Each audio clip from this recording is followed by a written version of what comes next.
The wrong week to quit sniffing glue. Was she a great big fat person?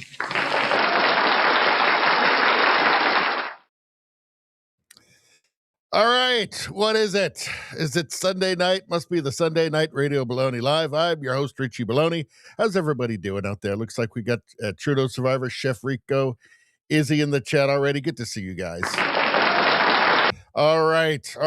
Let's get to the menu. What are we talking about tonight? Well, there's some heavy news tonight. We got the Bondi Beach attack.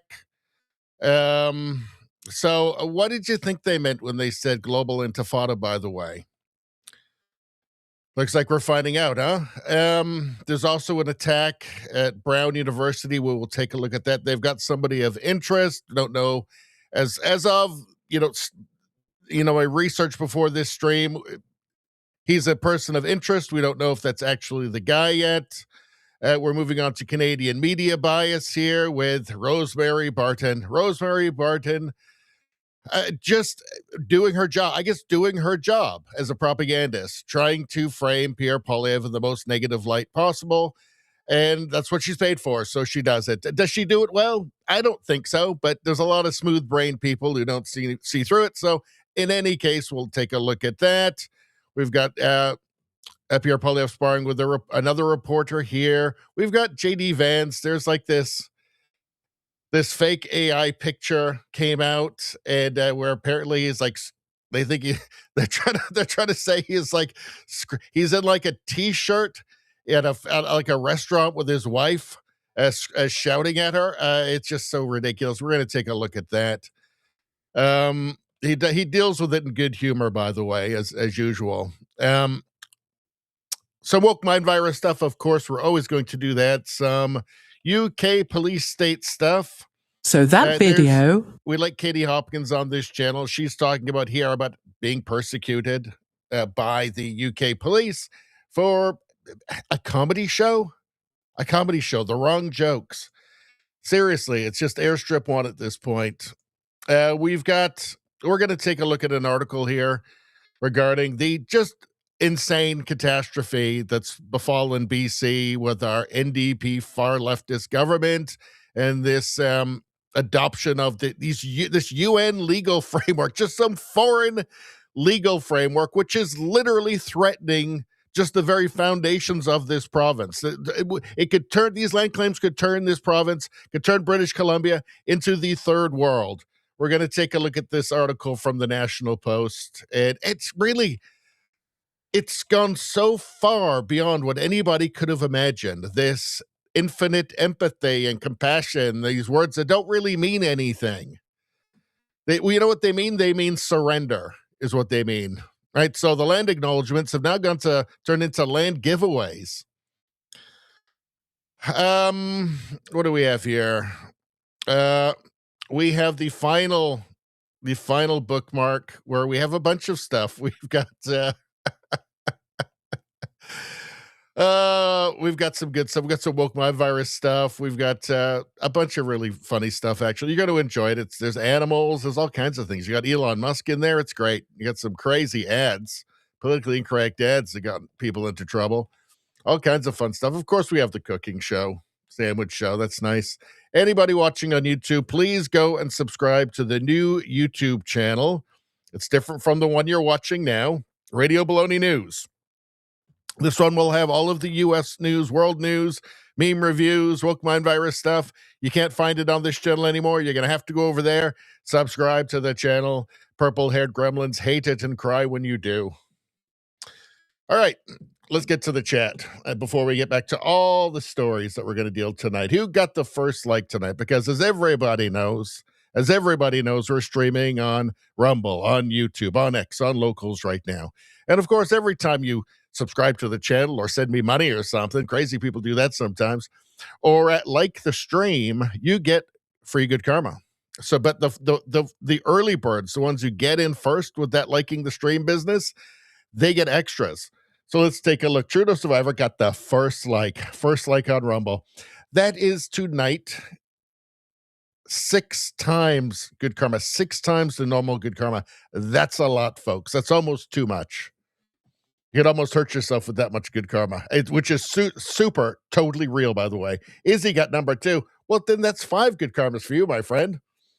Let's see. Who else have we got in here? All right, so let's go through the chat, and then we're going to get started.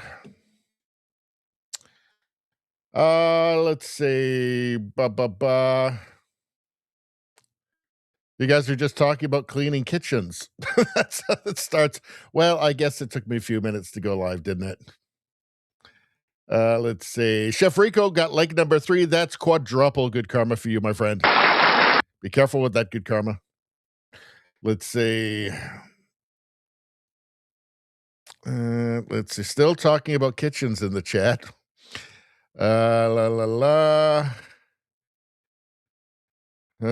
Let's see. As he says, it's a religion of peace, guys. I think we know which one he's talking about. Trudeau Survivor says 2020 can't go to the beach because COVID. 2025 can't go because Islam. So yeah, I mean, if there's any question in anybody's mind still about what the global intifada meant, this is what it meant. Very clearly, they're telling us this is what the global intifada meant. Father and son gunmen. So father and son, it's a family affair. Gunmen kill at least 15 people in attack on Hanukkah event at Sydney's Bondi Beach.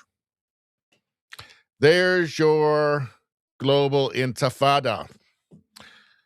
2 gunmen opened fire during a Hanukkah celebration on Sydney's Bondi Beach, killing 15 people, including a child.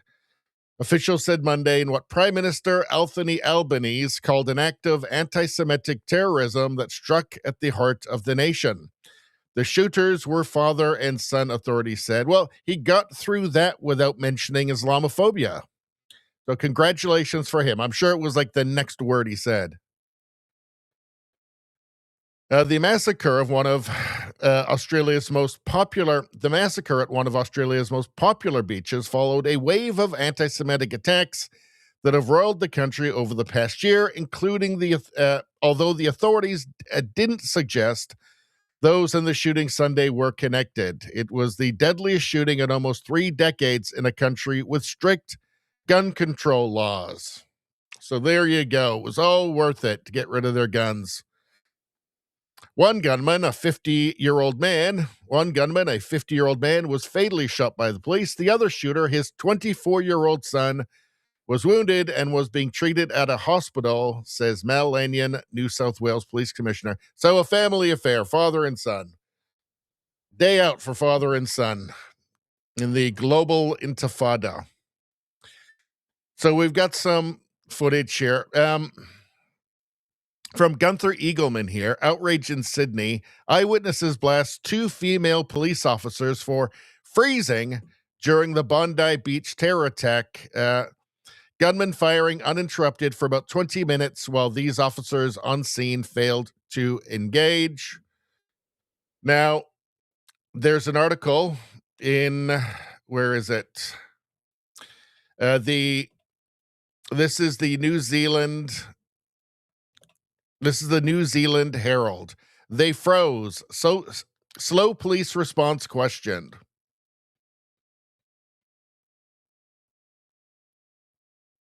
Questions are being asked about the speed of the police response to Sunday's Bondi Beach massacre after witnesses claimed cops froze during the 20-minute rampage that left 16 dead and 40 injured. So, yeah, I guess allow lots of terrorists into your country and then hire female police. Great idea. Great idea. Pakistani father and son have slaughtered 12 people and injured 40 more. It's very clear to me that Australia, this is from Britain is Broken, says that Australia and the whole of Europe needs remigration. Well, that's a word that's coming up a lot, remigration. They're actually trying it in Sweden right now. They're actually paying some of the people that they allowed to invade their country. They're paying them to leave. Doesn't seem like they can pay quite enough of them, though, unfortunately. The people we import hate us, he says. It kind of seems like it, doesn't it? Now, here's one brave guy. Let's take a look. So this guy tackles one of the gunmen. That looks like the father gunman in the family terror attack. He doesn't shoot him, unfortunately, and the guy runs off and gets another rifle. So let's take a look. Oh! Ça merde! Oh non, gros! Oh! Ouais, mais il y a son pote, il va se faire tirer dessus! Il est trop con, le mec qui a l'arme!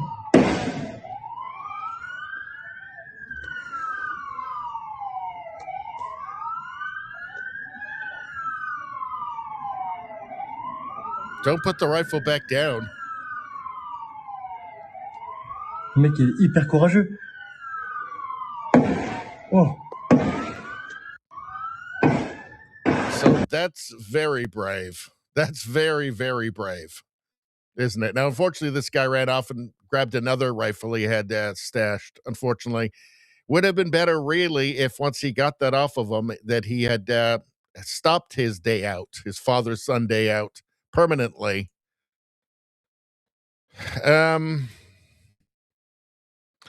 There's the son, I guess. Now the guy who did this, a hero, total hero. Apparently, they're saying that he is a Muslim too. So, and this is about as rare an event as you will see. Actually, a Muslim terrorist attack being prevented by another Muslim.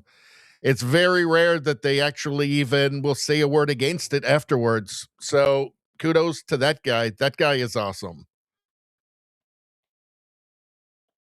What else do we have here? Hold on. Did I have something else? Aussie Silverback says, just so we're clear, if you if you marched in the streets of Sydney waving the Palestinian flag, you bear responsibility for what happened in Bondi Beach tonight. This was always going to happen once this war and hatred was imported onto the shores of Australia. What did you think they meant by global intifada? I mean, they're showing you what they meant. They're showing you exactly what they meant by that. If you can just bear to confront reality for 1 second, reality will tell you this is what they meant by global intifada. It's total madness.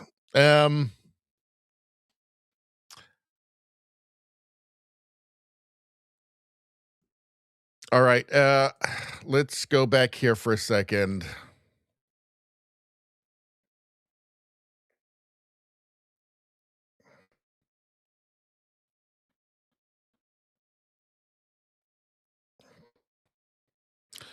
Well, let's see. Prime Minister Anthony Albanese said that it was an act of pure evil, an act of anti-Semitism. Yeah, but he was all for Gaza. He was all for Gaza. He was on Gaza's side. He was condemning Israel. He was all for apparently global intifada. So maybe he needs to shut the fuck up.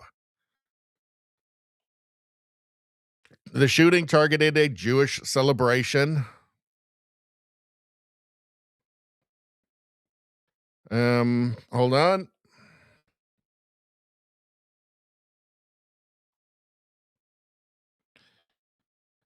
Separate footage showed 2 men in black shirts firing with long guns from a footbridge leading to the beach. One dramatic clip broadcast on Australian television showed a man appearing to tackle and disarm one gunman before pointing the man's weapon at him, then setting the gun on the ground.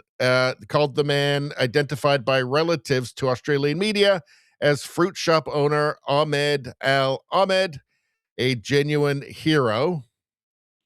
Now, I've not seen confirmation yet that that's who that actually was. I've seen another name going around, a westernized name, Crabtree, going around. So I don't know. Maybe we will take a look at that right now, actually. And just hold on. Let's maybe we'll take a quick look. Hold on. Fact check.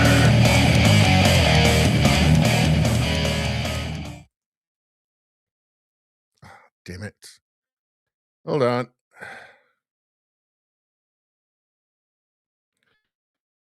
I've messed everything up, haven't I?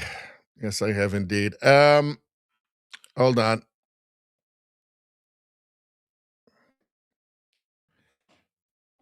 Give me 1 second, you guys.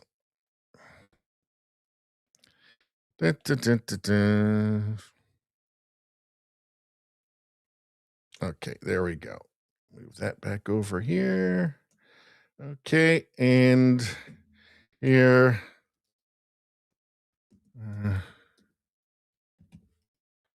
All right. So I'm seeing this as well. The name is Edward Crabtree, a local from Bondi, not Ahmed or Mohammed. I'm seeing this. I don't know what is true. Let's see. Bondi hero is Edward Crabtree, local from Bondi. These are all like 9-10 hours old here. So this is what the media is going with the other name. So I don't know. He looks like he could be either, actually, doesn't he? So I don't know. Let's see. The bystander who disarmed one of the gunmen at Bondi Beach is Ahmed. Okay, so it looks like I'm willing to accept this. Yes, and he was shot twice during the incident as well, by the way. So brave guy. So it was Ahmed. By the way, that name doesn't necessarily mean Muslim either. You know, Gad Sad sounds like an Arabic, Muslim name. It's not. He's a Lebanese Jew. It could be, there's not many non-Muslims with those names. Could be, though. So we don't know, but we'll have to assume that he is. Now, there's of course, immediately the narrative that, well, because the guy who stopped that guy, the guy who, tried to stop the shooter there was Muslim, so I guess everything's fine. Well, it's really not, though, is the thing. That's mean, that's about as rare an act as possible. We rarely even hear any kind of, anything from Muslim communities wherever it is. It seems to be kind of a tacit approval of it because you just don't hear anything. There's never any parades or anything there's never any, protests against terrorist attacks. We never see anything like that. What is one to assume? So yeah, this doesn't mean that, oh, well, I guess you don't have to worry about it anymore because this one guy did this thing. No, the rest of it's still going to happen. And it's very extremely unlikely that guy's going to be at the next one or the next 1,000. All right. Oh, by the way, I wanted to show you this from Ezra Levant. So Toronto police posted this. Toronto police, we are closely monitoring events in Australia and any activity that may target Jewish people, and we remain committed to protecting our communities. Are they, though? Are they really, though? If you see anything suspicious, please report it immediately. Your vigilance helps keep our community safe. Well, Ezra Levant had a response to this. Ezra Levant from Rebel News. You're closely monitoring things in Australia. You mean you're surfing the internet? How about closely monitoring things in Toronto, which is in the middle of an anti-Semitic crime wave? One Jewish girls' school has been shot at 3 times. One synagogue has been vandalized 10 times. Every week, Hamas supporters march through residential neighborhoods screaming at Jews. This is all true. How about monitoring that, you useless fools? Because they are the new voting base for the Liberals, for Mark Carney. That's why. That's why you're not allowed to talk about it. You're not allowed to really look at that. None of these, hate laws or anything that's not going to affect any of those people. It's not going to affect the people shooting at the Jewish girls' schools or screaming, genocidal slogans in, Jewish residential communities or harassing Jewish businesses or beating up, Jewish fathers walking through the park with their kid. Not going to be applied to any of them because it's Carney's new voter base. He's going to need those votes. He told us that those are Canadian values now, by the way, all these things. So, yeah. What are you guys saying?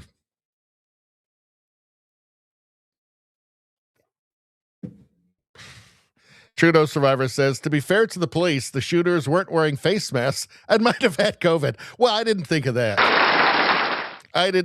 Yeah, good. That's actually that was smart. Have to be cautious about that. No face masks. I mean, yikes.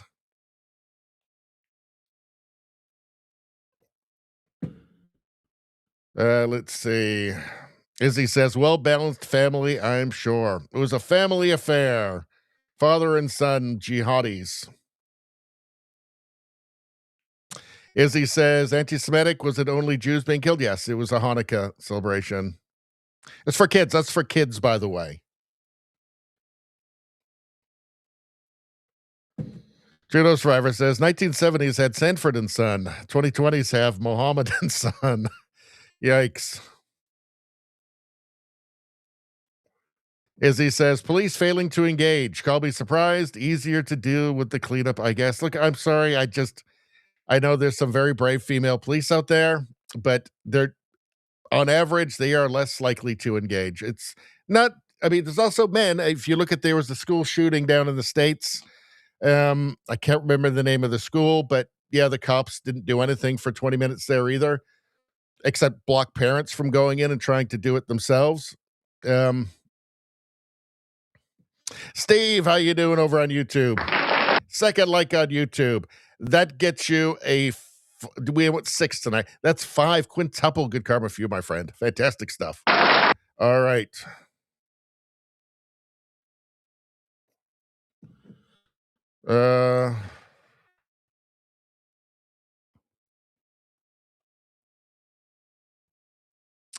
Let's see. Turtles says, how you doing, Turtles? Laura stated he was a Christian man that disarmed the man. I am so pissed the police on scene stood down. Look, the thing is, Australia is so woke right now, and so their media and their politicians are so corrupt. Would it be remotely surprising if far leftists lied? No, I mean, we'll find out more over the coming days. But if it turned out that that was a total lie, that would anybody be surprised? Let's see. Steve Tollison says DEI can be deadly if you give them the wrong job. Yes. Turtle says just saw a man that was shot and survived today and October 7th. Jeez. Chef Rico says a family that slays together stays together. Oh God. Ugh. That's a rough one, Chef Rico. Even for me, that's a rough one. Oh, let's see.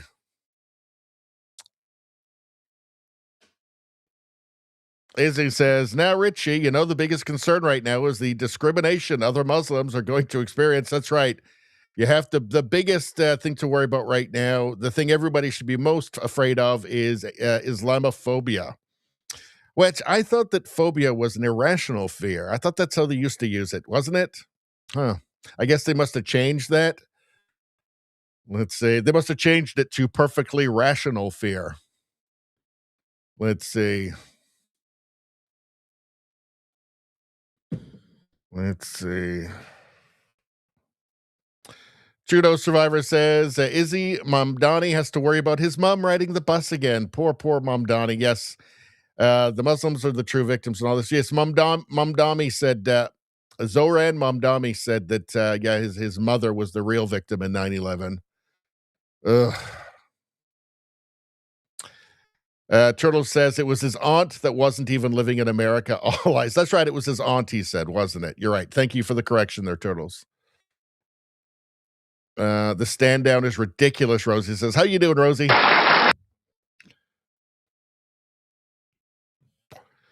Judo survivor says Muslim hero takes up Muslim shooter. Even Steven, just ignore the dead bodies. Well, that's what they want you to do, right?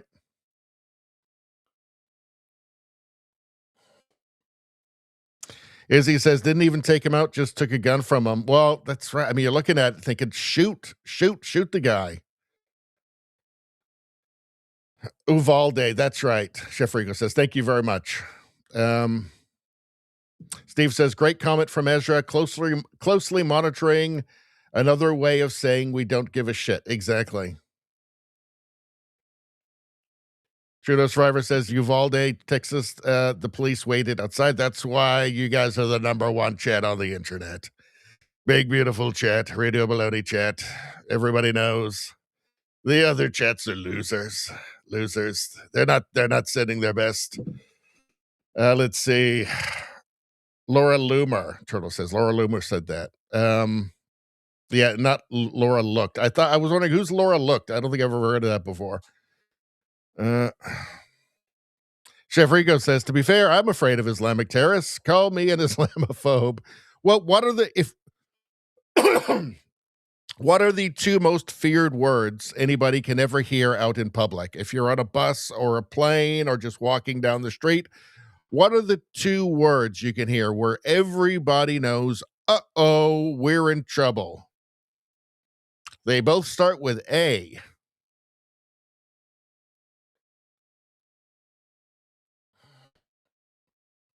Turtle says, pray for all those that died today along with Brown University. Yeah. Turtle says, that's right. Allah Akbar. If you're on a plane, a train, a bus, if you're walking down the street, all of a sudden somebody starts screaming that, you know to duck. I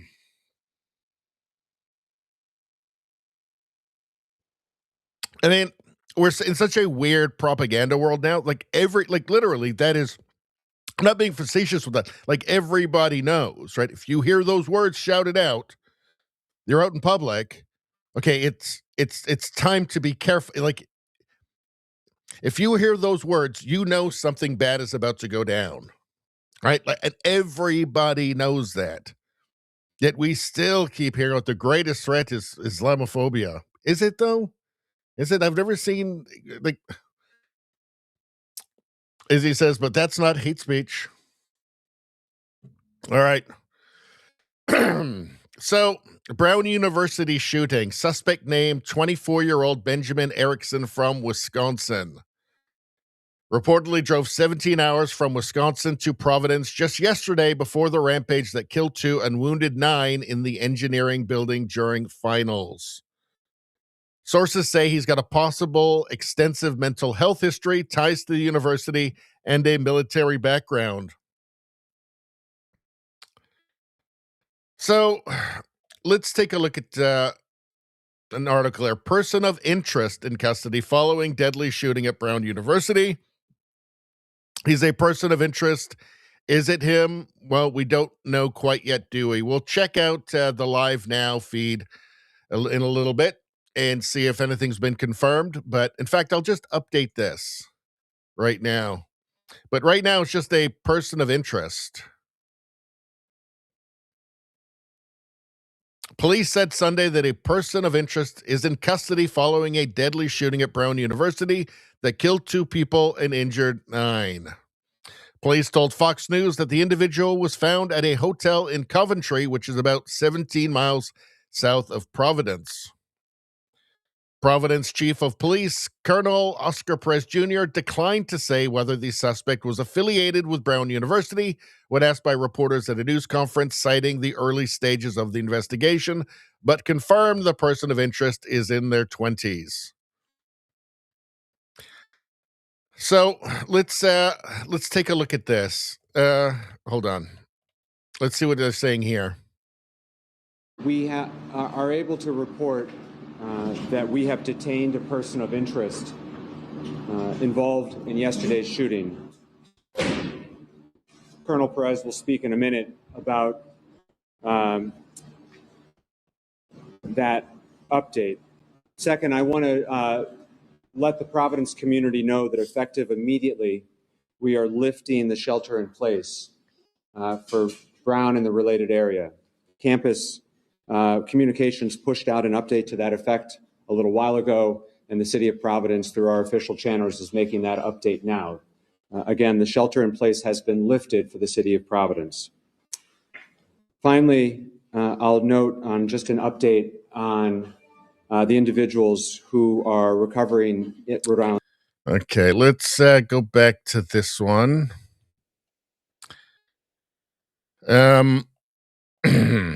Gina Milan, Rachel Friedberg, the Brown University professor whose classroom was targeted, was Jewish and taught Judaic studies. She wasn't present during the shooting. This was a blatant targeted attack that may just be totally coincidental. We have no idea about if there's any connection there. From 22 hours ago, Coulter's law, that's Ann Coulter, law is in effect at Brown University until we hear otherwise, since it's been over 6 hours since the shooting took place and we know nothing about the shooter. The longer we go without being told the race of the shooters, the less likely it is to be white men. Well, this is the person of interest. And honestly, the fact that it took a while, I mean, obviously, there's 2 ways of thinking about releasing a description of the person. One is that, that will help the police find him, right? Especially if they have a photograph. The other is they don't want to tip him off. Maybe they don't want to tip him off. But yeah, I mean, look, the longer it goes, yeah, you do think that. And even right now, it makes me think it may not be this guy because they waited for a while. He's a person of interest. So I don't know. I mean, that's all I've got on that right now, and we'll find out more as it goes on. All right. Let's get back to the chat again. Chef Rico says it was a hard day for the innocent. Yeah, very hard. Turtle says they had to have police surround a school on Saturday for a protest against trans in girls sports. There are multiple different types of evil out there. Yep. That one, they're not going to go. They're not going to give up. The gender theory lunatics. They're not going to give up. JJ, how you doing? Lucky 7 on the like button. Well, that must be like 1.5 in good karmas. I think that's pretty good. All right. Steve says, Allahu Akbar, duck and cover. Yeah.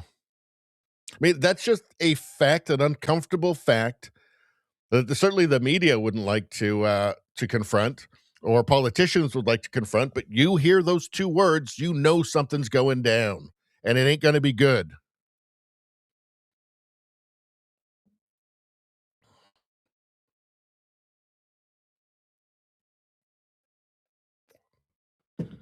Let's see. Canucks 6 trigger, good to see. Got 8. Well, that would be 1.4 tonight. That's pretty good. 1.4 good karmas for you, my friend. Let's see. Izzy asks, far-right white supremacist. Izzy says, well, probably trans then. The guy's probably trans. I mean, it's like, that's a pattern. That's like the last 7 that weren't, Islamists. Let's see. Chef Rico says, don't worry, Jake Tapper thinks he's white. All right. Radio streamer, good to see you. Let's see.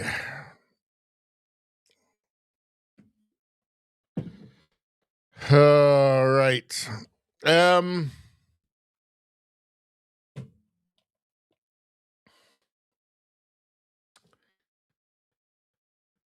So I don't know. Yeah. So I mean, it's just a bad day for innocent people. You know. This one here. We don't know very much about this yet. Again, this guy's a person of interest. Is he the guy? We don't know. So we will find out more as it goes. But I don't know. Horrible all around. But I don't want to say too much more about the Brown one yet, because I think there's a lot more that's going to come out about this. It's still pretty up in the air. So we're just going to have to wait until we know more. Let's take a look at Canadian media bias. So this clip was posted by Jasmine Lane, and this is Rosemary Barton live. And her job is to promote the Liberals and try and damage the Conservatives in any way that she can. That is, at this point, it's clear that's what she is paid to do. She wants to do that. She likes doing that because it, conforms with her own politics. Let's take a look. It's genuinely amazing that Pierre Poilievre is still, depending on, which poll you're looking at, but with the polls that were accurate in the last election, he's up around 40%, 41%, which is, by far the highest support for any Conservative in the last 40 years. It hasn't moved really off of what he got during the election, which was the highest Conservative vote in 40 years. It's amazing that he's managed to keep that with the non-stop tsunami of negative framing and propaganda from people like Rosemary Barton. Right now, they're trying to destroy him because he's got a leadership review coming up. And they're afraid of him because the Conservatives and the Liberals are neck and neck right now. And if there is an election, the Liberals are definitely not guaranteed to win. Let's take a look. Policy as well. But let's start with what happened last week. You've now lost 2 MPs to the Liberal Party. Both have pointed to your leadership as issues. Michael Ma saying that he was more interested in unity than division. Is this a problem of your leadership at this point? How about this, Rosemary Barton? Let's see. The Chinese have been interfering in our politics, in our elections for at least a decade at this point, probably much longer.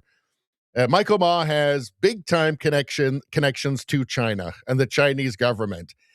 Is that of interest? Did you have the slightest bit of curiosity about that, Rosemary Barton? No? Oh, no, I forgot. Sorry, you're paid to try and frame Pierre Poilievre in a negative light. Sorry, I forgot. Let's continue. It's a problem of Mark Carney's leadership that after Canadians clearly rejected a costly Liberal majority, because they knew it would mean higher grocery prices and higher food costs. He is trying to manipulate his way through backroom deals to get that majority. He's that allowed. would He's be- allowed to do and this, it would though, be, right? Floor crossing. Yeah, but don't you think that what about the people who voted in his riding, Rosemary Barton? They're mad. They're putting stuff up all over the internet. They are not happy. They're not feeling like, oh, well, he's allowed to do that. It's no big deal. And we love Cardi anyway. So they're not saying that. Maybe just acknowledge that. Just acknowledge that. Don't just wave it away with your, a flick of your hand. Oh, well, but he's allowed to do it. Yeah, it's shady backroom deals. But he's allowed to do that, so it's great, actually, because we love Cardi here. Is allowed. You've benefited from it. But he's trying to take a majority, a costly majority, that would drive up the cost of living and enrich liberal elites, of course, but not through democratic means. My message to Mark Carney is that if you want a costly majority government to drive up taxes and deficits, then you have to go to the Canadian people and have them vote for it, not do it by dirty backroom deals. I mean, I know you don't like it, and we can talk about the merit. What about Canadians? What about millions of Canadians who don't like it? Who feel like this is actually democracy being compromised by shady backroom deals and just obvious bribery. Rosemary Barton. You see, this is just going one way for her, right? Her job is to try and make people not like Pierre Poilievre. That's her job, and she's got to do it. Merits of floor crossing and whether it should be allowed, but it is allowed. This is something that is allowed to happen. So back to my question: is this a sign of a weakness in your leadership that two members of your caucus have left? No, it's a sign of backroom dealings that will drive up the cost of living. And don't take my word for it. Take Mr. Ma's word. This is what he said just a few weeks ago. We are in a shameful situation in this country where over 2 million Canadians are visiting food banks every month. At the end of every month, paychecks are not going far enough. Why is that? I'm quoting, The Liberals want to deflect and blame this solely on the trade deficit. However, there's a simple economic fact. When we create more units of currency and map them into the economy that is not meaningfully producing more goods and services, we get inflation. As a case in point, in the last 5 years, oh, that wasn't going the way she likes. She's got to bust in. No, but you're bad, though, and everybody hates you. You're a bad leader, though. Finish up his quote. In the last 5 years, grocery prices have risen more than 20%. He blames that on Mark Carney's deficit, and that was only a few weeks ago. So it's possible he didn't write that, though, as we know, many of your MPs. Can you believe this? So he's quoting Michael Ma's words to Rosemary Barton, and her words stating clearly that he hates the liberal policies. He doesn't like the liberals. He's opposed to the liberal policies, stating it clearly. And her response is, well, he probably didn't write that. Oh, my God. Did she just get a raise? Did Carney just give her a raise? Yeah, many of your MPs are given talking. They were his words. They were his words. Okay, so and what he was right in when he said that, and it was, but he. It's absolutely pathetic. I mean, that might as well have just been, a representative. That might as well have been, a representative of Mark Carney. That might as well have been,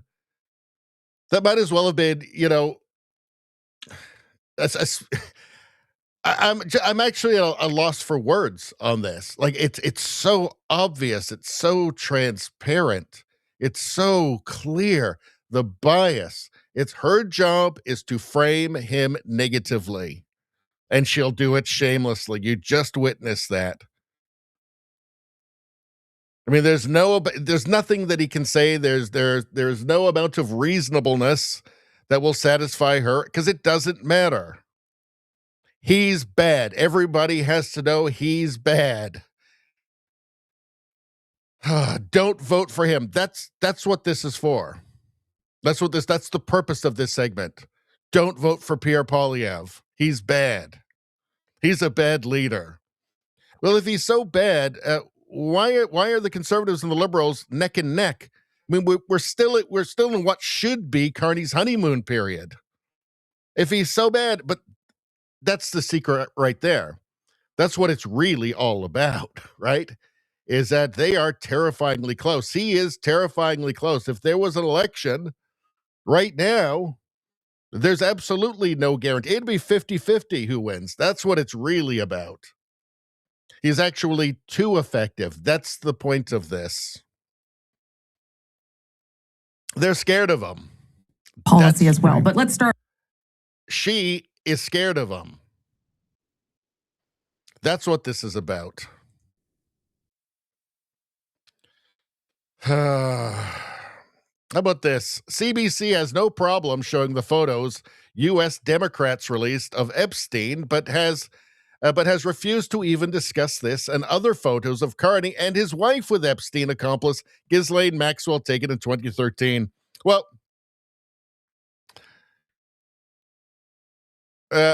CBC, it took great delight in publishing what are actually just old photos of Trump with Epstein, out in public, by the way. But they are very, very quiet about this. Very, very quiet about this. Now, none of it actually means anything. Epstein has photos with literally every powerful person who existed over the last 20 years or more. None of it means anything. There's photos of him with everybody, but you can see the bias, though, right? All right. Let's go back to the chat. 46 minutes. What's going on?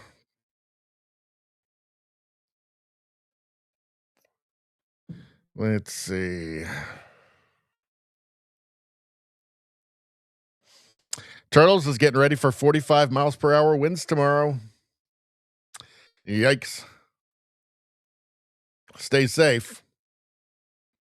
Turtle says still flooding, and we are going to get hit again. Prayers for Washington. Yes, absolutely. Canuck Six Stringer says and Coulter rule certainly applied to the pipe bomber. Yeah, it did, didn't it? It did. A lot of people have a lot of questions about that too, actually, though. Let's see.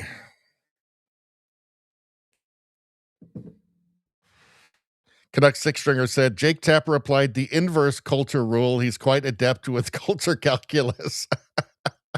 Well, didn't Jake Tapper, in fact, we got to do a fact check. Didn't he say it was a white man, the pipe bomber, while he had a picture of the actual guy who's not white? We gotta check that up. Fact check.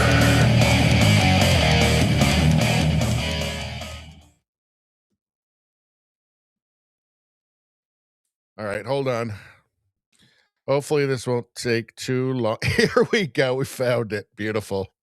All right, let's take a look at this. So let's see. Here's Jake Tapper. Capitol attack. Brian Cole Jr. Capitol attack. Brian Cole Jr., a 30-year-old white man from the D.C. suburbs, is charged with transporting an explosive device in interstate commerce and with malicious destruction by means of explosion. CNN observed local and federal law enforcement outside his home in Woodbridge, Virginia this morning. Capitol attack. Brian Cole Jr., a 30-year-old white man from the D.C. suburbs, is charged with transporting an explosive device. Was not a white man, though. Was not a white man, it turns out. I thought there was a clip where it actually has the guy's face on the screen. Well, this is him here. Not a white man. But I guess Tapper he knows his job. Right? He knows his job.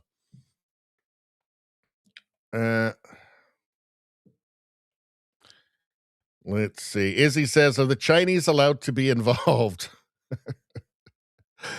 Izzy says, rule through corruption just fine with CBC. Yes, they're totally, it's by any means, that's the left now. And CBC is staunchly on the left, right? They're the press department for the left now. And it's by any means necessary. That's just a normal attitude amongst the left now.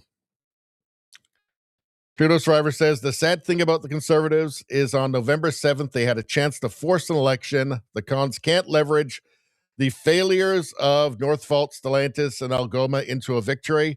Well, I talked about this at the time, right? It was the block amendment to the budget.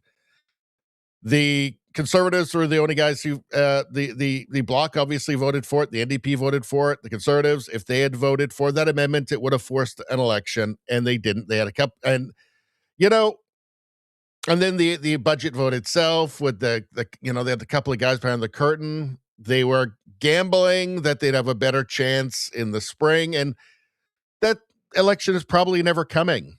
Right now, they got 171. All they need is Elizabeth May with the Green Party, who will be easy to buy off with some green nonsense or just a box of wine, frankly.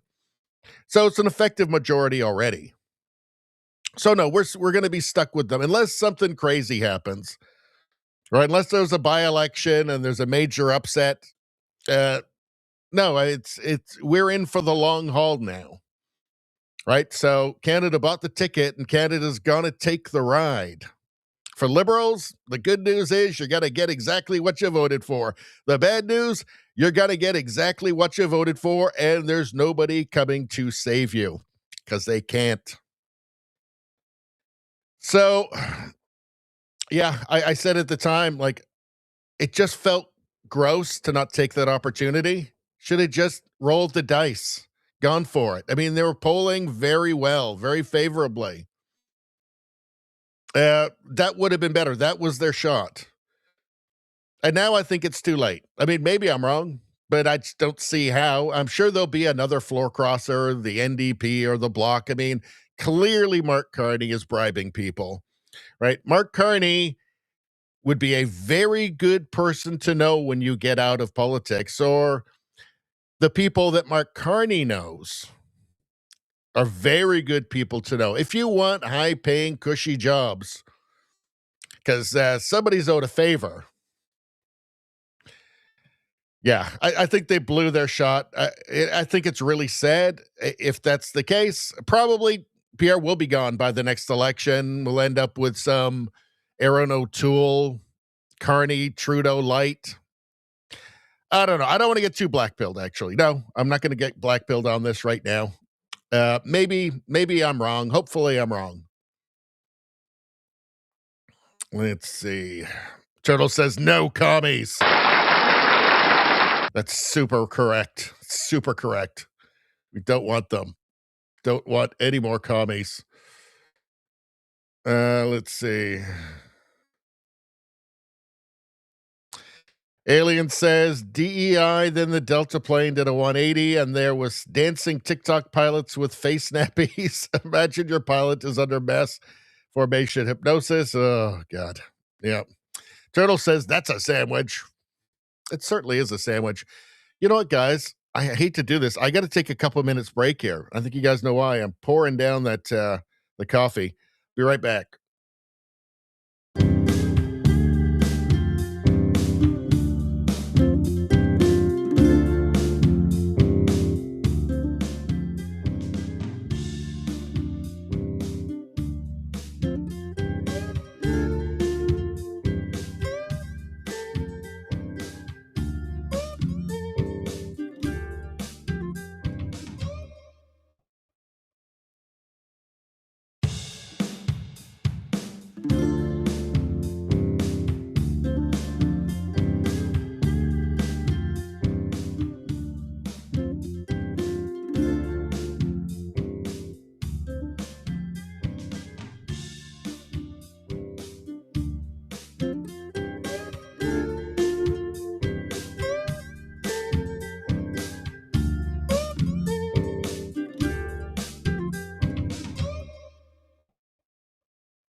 All right. Thank you for your patience very much. Everybody subscribe to that channel.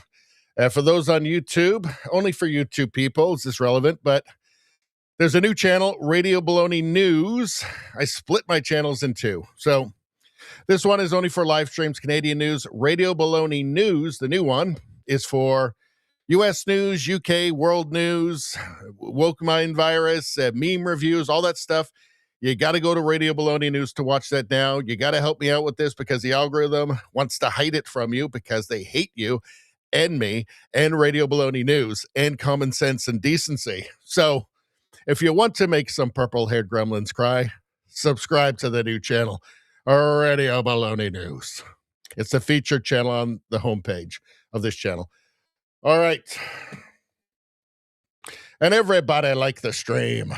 Just go ahead and like the stream, everybody. Do it right now. Let's see. Turtle says euthanasia is now legal in Illinois. Well, is it the Canadian model? Because, look, for terminal cases, people terminal, like they're not going to get better. I understand that. In the Canadian model is it's just cheaper to kill you.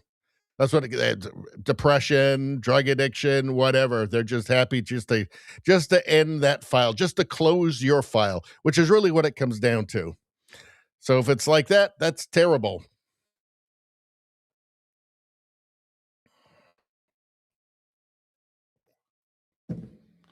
Let's see.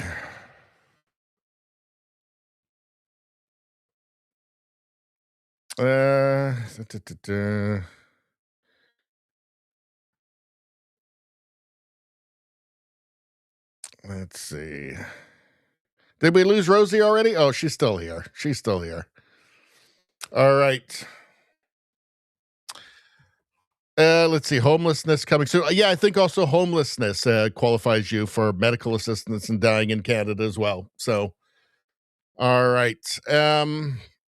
What else did we have here? All right. Went through there. We did that. Poilievre. So, Jasmine Lane published this clip, and it's Pierre Poilievre sparring with the very progressive Hill Times reporter Stuart Benson. These are my favorite moments with Pierre Poilievre when he's sparring with these guys, with these, mind virus journalists. Let's take a look. You're saying that they should move on to the study of bail. Yeah. They were supposed to finish clause by clause on the C9 last Tuesday. So why not just allow that work to get completed at committee rather than constantly requesting to move on? It's next on the docket. So you could have been there. This committee could be there, right? Listen to the tone of this reporter's voice, right? It's that kind of barely restrained hysteria, just hates Pierre so much, hates anything conservative so much, just really wants to get out there and do his part as an activist, not as a journalist, not to inform the public, but to do his part as an activist, right? You can hear it. You can hear that in his voice. Let's continue. Now, I know, but the Liberals keep blocking it. We've moved 17 times unanimous consent to move to the bail law. What Canadians were telling us that the real... Sorry. Brought up so many requests. I didn't interrupt you. Already be there. Are you ready for an answer? All right. So we should have had liberal bail repealed about 5 months ago, but Liberals delayed the introduction of it.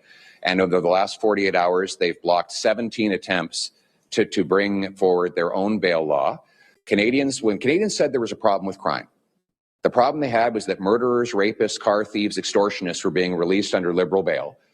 The problem wasn't that they believed that we needed to have police and prosecutors be in places of worship to make sure that clergy don't quote religious texts. And that's why the Liberals have got their priorities wrong. We should be going after car thieves, murderers, and rapists by repealing Liberal bail. So I'm calling on Mr. Carney, let's stop blocking your own bail law. Let's get Liberal bail repealed now so that we can have safety on our streets. Thanks very much. It tells you everything you need to know about Canada, right? With crime skyrocketing, their first concern is to stop people from reading the Bible out loud. And they made it very clear. They're really only interested in the Bible, right? Not going to be any other books, right? Just going to be the Bible. Because it's Christians, right? The Christians are the only non-protected religious group in Canada, which means that it's open season on them. By anybody, you can burn down their churches. They don't care. They're not going to say anything about it. In fact, Trudeau tacitly agreed with it. But it tells you everything you need to know. That Pierre Poilievre has to have this conversation with an activist journalist. Right? It shows you just how lost Canada is. In any case, let's move on. What are they saying underneath? Let's see what the people are saying underneath. I could do this all day.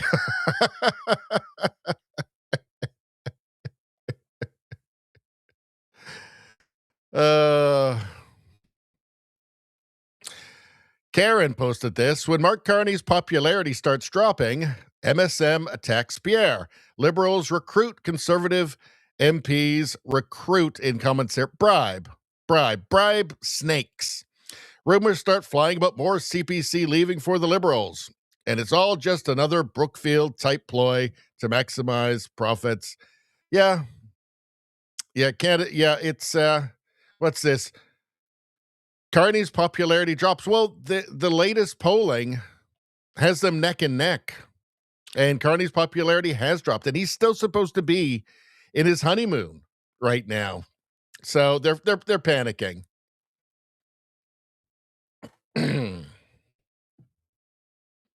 That's the same one there. Let's see what we got. All right. Let's go back to the chat. Back to the chat, shall we? Let's see. What are you guys talking about?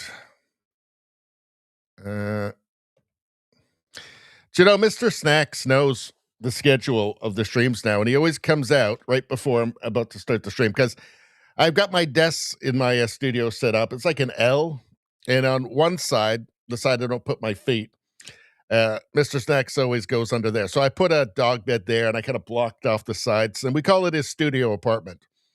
So now he knows the schedule. He always goes, and he goes, whenever I'm about to start my stream, he's always lying there. And why does he do it? I think because he's concerned about the fate of this country and Western civilization. And I can tell you right now, nobody hates commies more than Mr. Snacks. He barks at them. He lets me know. He warns me. That's a commie. Richie, that's a commie right there. And I thank him. I pet him. I say, thank you for that.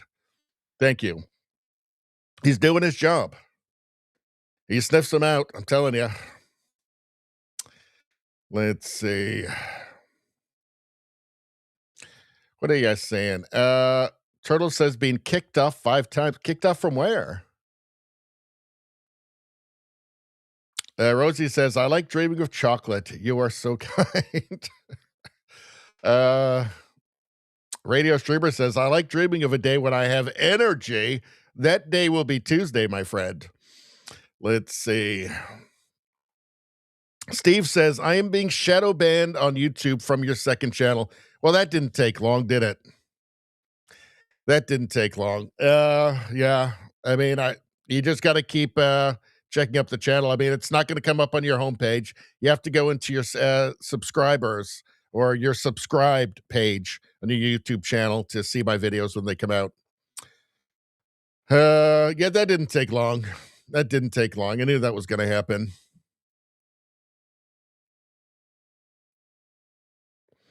Oh, I see. So Charles is getting kicked off from, it's the weather. It's the bad internet. I see. Okay. It's not anything I did. Thank God. Let's see. What else? Izzy says, speech laws are needed to protect feelings. It's their priority. That's right. They got to protect us, right? All for our protection. Let's see. Turtle says, hard hats and chainsaws tomorrow. Well, I guess there's a lot of fallen trees around there. Let's see. JDL, how you doing? JDL says, welcome to the revolution. How you doing, JDL? Let's see. Izzy says, people complaining about violent crime are just bigots. That's right. That's right. Turtle says, cash bail, liberal judges, a man set a woman on fire and had 72 arrests. This is one of the most dangerous things, one of the most dangerous things about the modern left, about what we've moved into this era of progressivism, is that all of the institutions have become infested with far leftism, and that includes judges. They're not liberal judges, by the way. They're far leftists. Right? These are like revolutionary judges who hate Western civilization. It doesn't matter which country you're talking about. It's what makes it so hard to turn the thing around, because, all the institutions, including, the judiciary, it makes it really, really tough. Rosie says, recruit conservative MPs equals bribe snakes. Yes, it does. JDL says, I just heard that Rob Reiner was found deceased in his home. Well, I feel very bad for his family. That's good. Let's take a look. Fact check.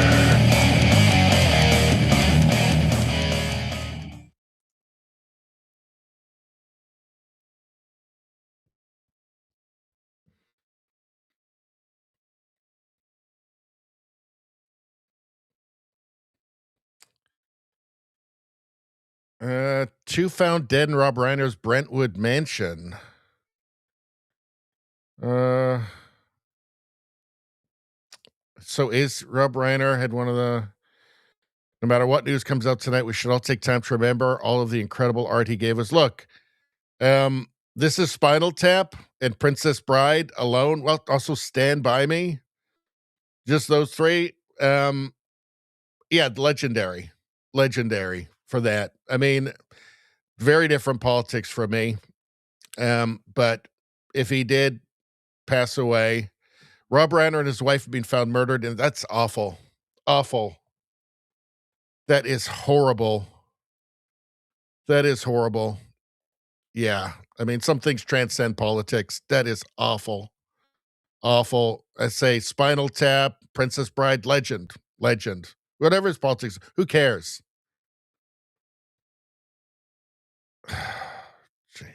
Jeez. That's awful. Is that true that they were murdered? Oh God.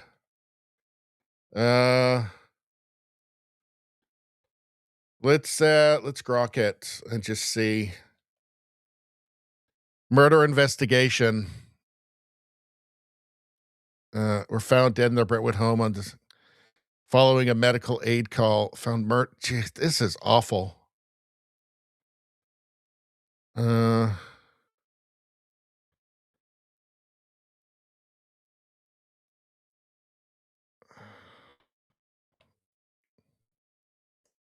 Oh, that's horrible. Oh. All right. So yeah, I'm very sad to hear that. Izzy says, Mr. Snacks is a good boy. He is. Let's see. Rosie says, Mr. Snacks is amazing. He is. Turtle says, Merry Christmas to everyone. Merry Christmas. I've been dutifully putting aside your Christmas memes and stuff. Keep sending them. They're going in the Christmas bookmark.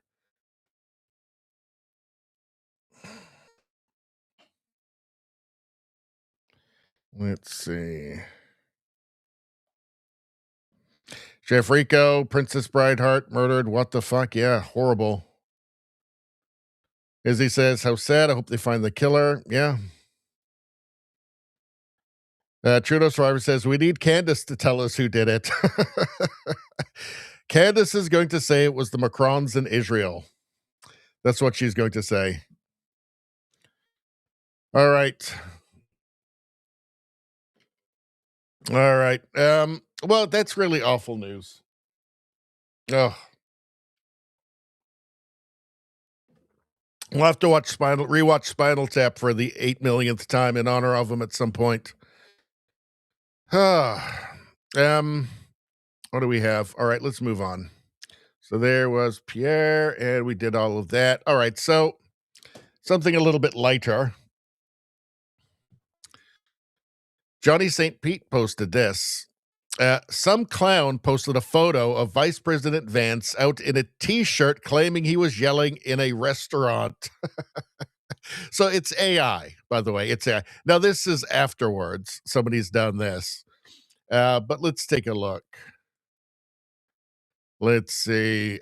Natalie Whittingham Burrell. JD and Usha allegedly spotted having a loud argument at a family restaurant recently.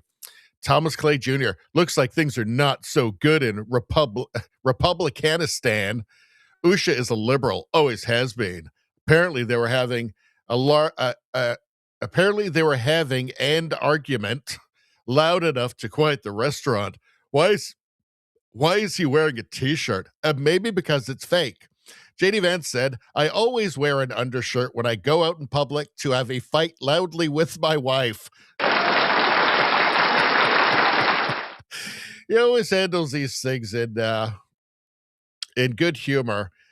Here, somebody put out this AI thing. I'm Vice President Vance! If I want extra Waffle House hash browns, I get them! I am Vice President Vance. If I want extra Waffle House hash browns, I get them. And this is a totally real video. I'm Vice President Vance! Obviously a Vance supporter there. Mocking their ridiculous AI. River Mango says, I hate AI because there are plenty of retards who would think this is real. Unfortunately, there are people who will want to believe this. You know, there's people who want to believe it. I think as well, like, there are people, I think, who genuinely can't tell. I think there are smooth-brained people who just simply don't have the processing power to recognize, you know, that kind of uncanny valley. I mean, this is beyond uncanny. Like, that's just obviously not him. That's obviously AI. But even the really good ones, there's still that uncanny valley that, you know, I think your average person can pick up after, 10 seconds or so that, okay, yeah, this isn't real. There's some uncanny valley weird stuff going on here. Did we have anything else in here I wanted to show you? All right. Do they think we wouldn't know it was AI? Why did AI make him look like Ben Affleck yelling at Jennifer Lopez? I don't know. Is there anything else down here? Are there memes down here? That is not JD. Look at the difference. That's pretty good. Let's see what else we got here. There's a Goodfellas guys laughing about it. What else have we got? I thought there was some more in here. Some more memes in here. Hold on. Right. Thought there was something else funny down here. Hold on. I mean, there's so many JD Vance memes. I'm sure they're not. All right, let's just move on. We don't need that. All right, let's move on. Awoke a mind a virus. So I want to show you the Stephen King. Stephen King is the most virusy of the mind virusy out there. Stephen King, he's the most deranged of the Trump deranged out there. Stephen King says conservatives show higher belief in conspiracy theories and are more willing to spread science misinformation. Science misinformation, he says, even after accounting for analytical thinking and education. Catturd says liberals believe men can have babies. You might want to sit this one out. These are not very self-aware people, the Stephen Kings. Spread science misinformation. What's a woman, Stephen King? Can you tell us? Can men have babies, Stephen King? Can you tell us? Science misinformation. These are the same people who, if you had asked them the second before they'd ever heard of COVID, did they think it was necessary to have long-term trials on new pharmaceutical products? 3, 4, 5-year-long trials just to make sure they were safe, right? If you would ask them that question 1 second before they'd ever heard of COVID, they would have said, obviously, only a science denier, conspiracy theorist wouldn't want long-term trials on new pharmaceutical products, experimental pharmaceuticals. These same people, the second after the TV told them that they had to have the vaccine and it was super safe, said that anybody who thought that you actually really did need, so basically agreed with them before they were told to not agree with themselves, right? Who said, well, actually, I think this is a brand new medical technology and there should be long-term trials on this, just like everything else, literally everything else. I'm a bit nervous about this because it's not getting the same safety standards as literally everything else, right? Then for thinking what they thought before they were told not to think that, you're now the conspiracy theorist, anti-science person, and fascist and all of that. So these people see no problem with this. So Stephen King sees no problem with this, going from, of course, the sanest thing in the world is to do long-term trials on experimental medicines, to you're a conspiracy theorist, anti-science, blah, blah, blah, Putin, blah, blah, blah. If you want long-term trials on brand new and experimental medical treatments. Doesn't even throw them for a loop. They don't even think about it. It goes from one, yeah, obviously this is sane, to, oh no, if you believe that, you're crazy. Just overnight.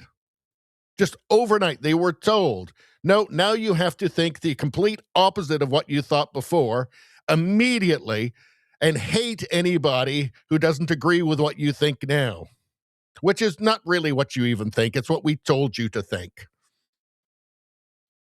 That's the Stephen Kings.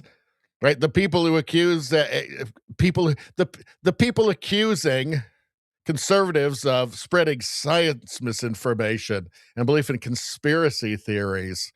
Really, you mean the one like Trump arranged his own assassination attempt that was so precise? He had a young guy who some weird young autistic guy.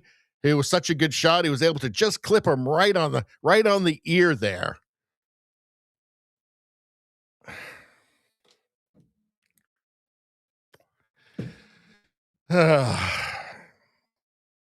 Liberals believe men can have babies. You might want to sit this one out. We don't want to hear from the people who say chest feeders or birthing people, Stephen King, on any of this. You have not covered yourself in glory, I'm afraid. And by the way, systemic racism is a conspiracy theory. I have yet to hear one explanation of it that makes any sense at all, or is grounded in reality, or that there's any evidence.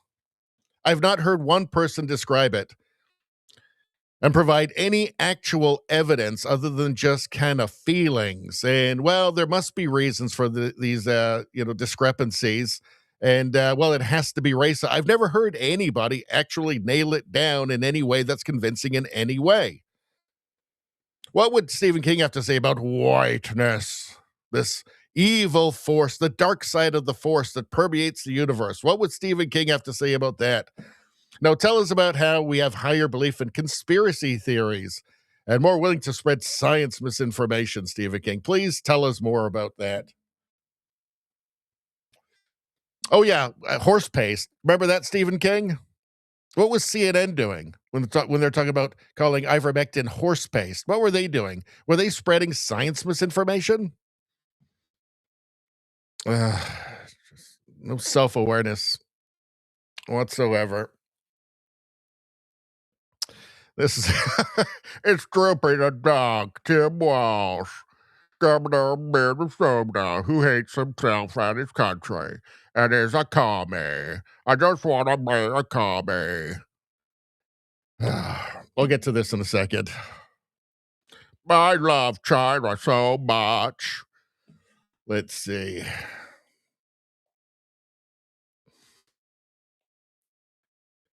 What do you guys think? We're going back to the chat for a second. What is going on? All right, I think I got to where I left off. Now you guys are talking about bread. I totally don't care about bread. Let's see. Trudeau Survivor says Republicanistan. That's hilarious, hilariously obtuse since Republicans are the ones who want zero migration from third world countries. They don't make sense. They never make sense.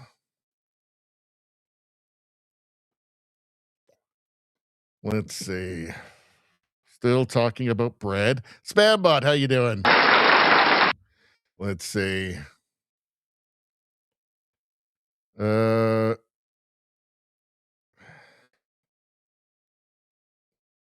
Izzy says, wow, Stephen King is a lost cause. The TDS has consumed his brain. It sure has. Let's see. Turtle says, retard alert. Let's see.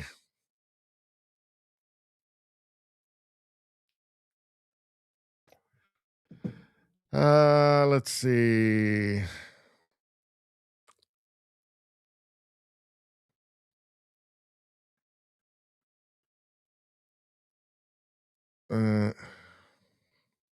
Spambot says, my mom is a boomer in the worst way possible. Consolations. Let's see.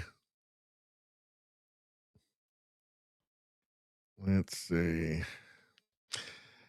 Rosie says, I think Radio Baloney Con opening night needs to be catered by Chef Rico. Maybe one day we'll do it. Maybe one day we'll do it.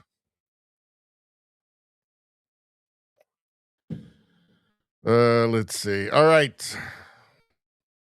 Let's go back and see. Tim Walsh. Brr. It's white people's fault. I hate being white. Brr.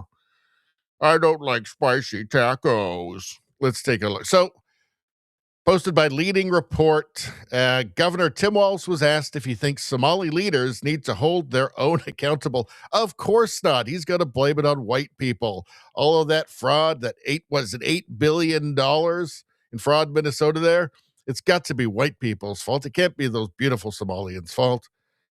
They vote for him. Do you want to hear more from members and leaders from the Somali community to say, we need to look at ourselves, we need to hold our own neighbors accountable, because look at the damage that this has done to our community. What do you want to hear more from, instead of just saying, don't blame us? Do you want to see more ownership and oversight from within this? Look, it's not law-abiding citizens. If that were the case, there's a lot of white men should be holding a lot of white men accountable for the crimes that they have committed. Oh, shut up. He has to go immediately to that. It's so predictable. And it is so pathetic. Pathetic. Brr, I'm Tim Walsh. Brr, I'm the Droopy the dog governor. Call me the dog. Brr, I'm a communist. White people. Brr. I think for the community to maybe educate their population, because I think what you're seeing here is there's secondary victims in this, that there's providers inside the community that are then victimizing the community themselves by signing them up, because when we're going to some of these people, they're like, I had no idea I was in this program. So I think it's asking us. Yeah, no responsibility at all. They're just, they're basically like Tim Walsh's pets. They're like children. This is the left-wing view, right? This is how the left wing sees and promotes anybody who's not white. Any foreign community, any ethnic group are junior members of humanity, essentially like children to them. It's like they're children. This is how they see them, okay? This is not how conservatives see them, because conservatives demand accountability because they see them all as humans in full, right? And the adults are adults. Leftists don't see it that way. These are junior members of humanity, basically children who can't be held responsible for their own actions. You can't hold themselves. You can't demand self-accountability out of them because, they're not really people like Tim Walsh says, for instance. That is genuinely how the left sees them. Again, conservatives don't. Conservatives say, no, you're responsible for what you do. You're an adult. Then, for every crime, which of course the majority being committed by white men, asking us to do more about that. I think it's crime in general. And I think the biggest thing on this is just making sure that we're educating the population. And again, this is 80 people or so that have been convicted in this, maybe some more in that. Yeah, but it's like half the community involved. Look, you've got a community there that is like 60% on some sort of government service, welfare, whatever. People are right to ask questions, to start saying, well, why do we need this exactly? Like, this is a net drain. This isn't benefiting us. As soon as they get here, they immediately start ripping us off en masse. Like, why do we need this? These are important questions. These are reasonable questions. Right? The reasonable questions for reasonable people. Like, this is these are the cold hard facts. This is reality asserting itself.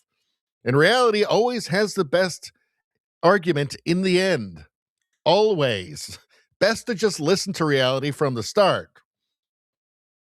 But of course, Tim Walz is a China-loving commie. So, I'm Tim Walz. Brr, I hate being white. Brr, I'm a communist. He's just awful. I don't like spicy food because I'm white. Brr, give me some mayonnaise. Ugh. He's just gross. He's awful. He's just awful. Do you remember do you remember that awful thing he did with Kamala Harris, where I don't know whether they were talking about tacos and spicy food. They were going to make up some tacos or something, and he was like, "Brr, I don't like spicy food." Ugh, just gross.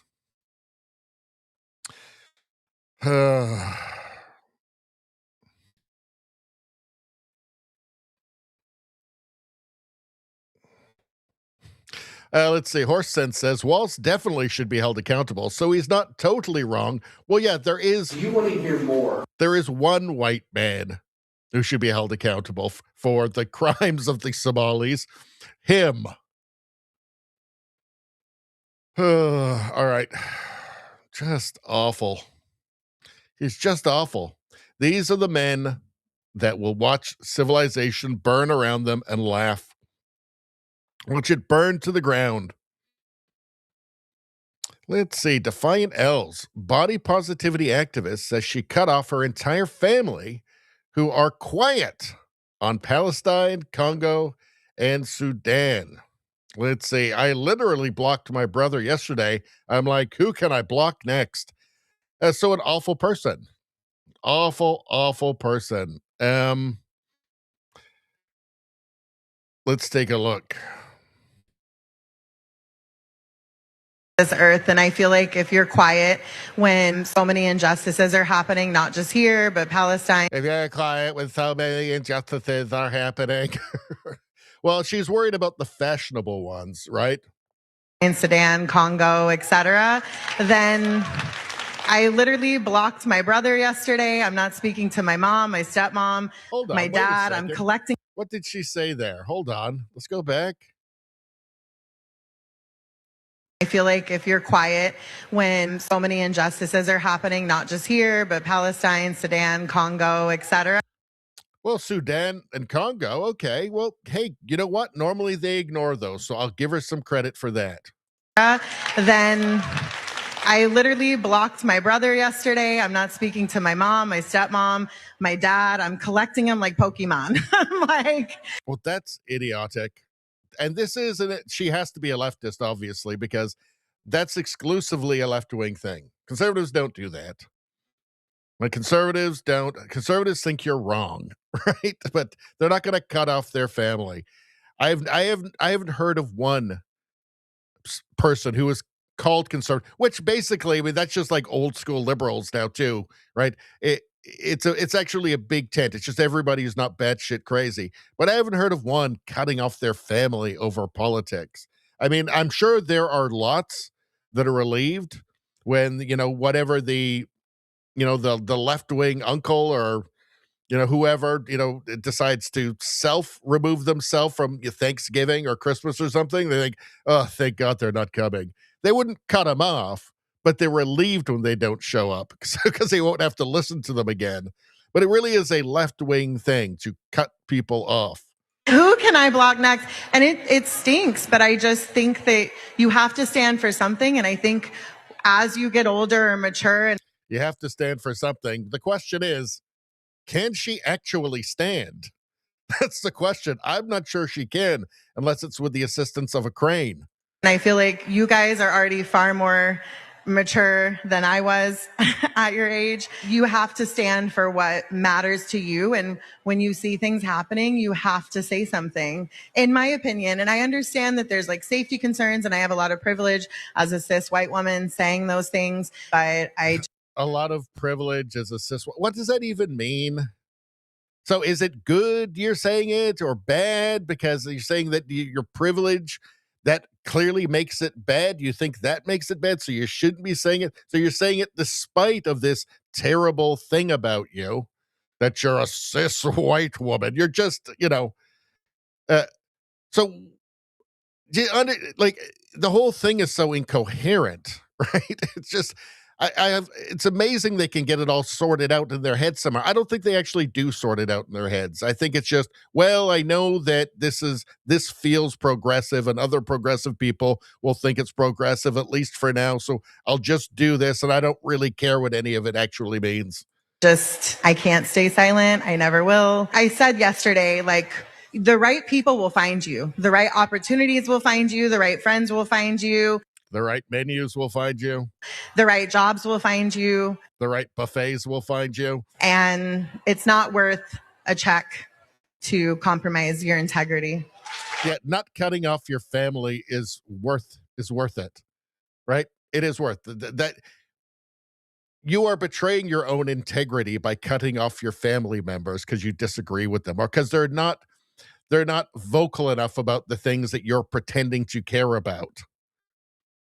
Right, because they're not on TikTok or Facebook or because they're not on TikTok or Facebook or whatever social media blathering about things they don't understand like you are. Anyway, there's one last thing here, I think. Hold on a second. I just want to play this. I don't think she was quite done. Hold on.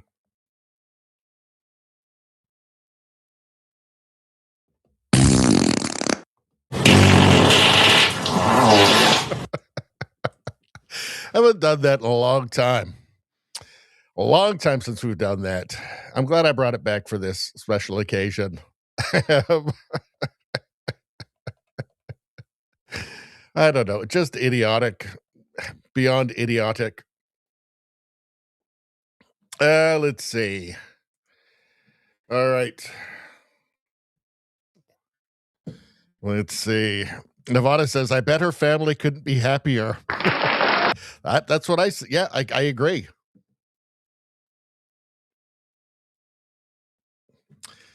Radio Streamer says, I bet she gets discounted insulin in a year or two.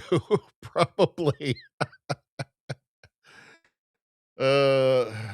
Turtle says, had a man pass away in my hometown that was as big as her, and they had to get a crane to remove his body. Yeah, I mean, literally. I mean, that one here, you would need a crane. Like how many large men to move that, right?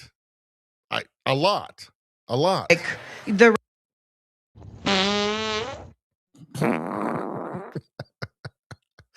oh, I hate myself. Hate myself for doing that. Let's see.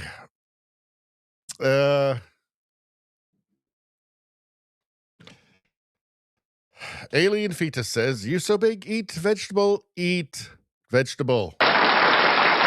Let's see. Spambot says, bleach for my eyes, stat. Somebody get Spambot some bleach. Let's see. Hopefully the sandwich lady will help. Let's see. Radio Streamer says, I know a guy as big as her. It's sad. He is just super lazy. He is bigger than that, I bet. Jeez. How do you stay alive? Like, the strain on just the heart. I mean, So Cian Bexty said, more of this, please. So I'm assuming this is in Scotland. So here's a bagpiper, and he's playing over the Islamic prayers that are being blasted out. Let's take a look.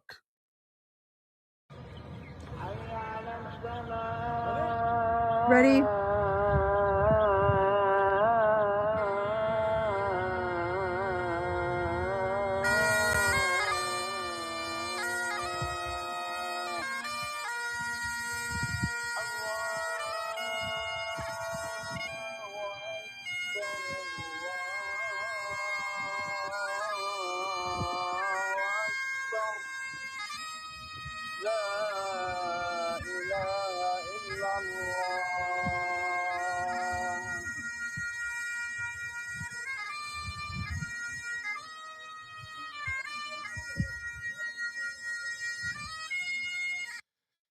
When you're in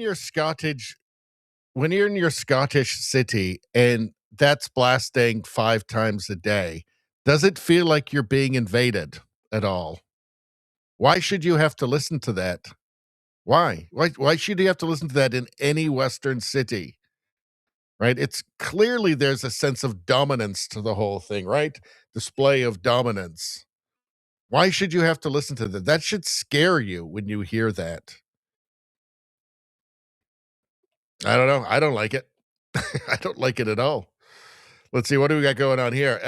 The UK is a police state. This is from Basil the Great. So here is Katie Hopkins, who is a vocal critic of wokeism, progressivism, of the Labour Party, all things wokeness. And you know what happens to people like that in the UK? We know what happened to Graham Linehan, the guy who wrote like Father Ted, and the IT crowd got arrested. We know everything that's happened to Tommy Robinson, right? They go after the dissenters. They go after them hard.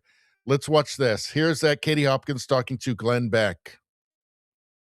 So that video has never been seen before. That video I made on the day that I had to go and be interviewed under caution, which means recorded 2 officers from the CID, the most serious of the police officers in the UK. CID stands for? Chief Inspector's Division. Okay. Some people say Chief Investigation, but either way, it sort of means these are the big boys. Okay. I was told I would be arrested if I didn't turn up for interview under caution, which is where they record what they're saying. It's basically gathering evidence in order that they can charge you.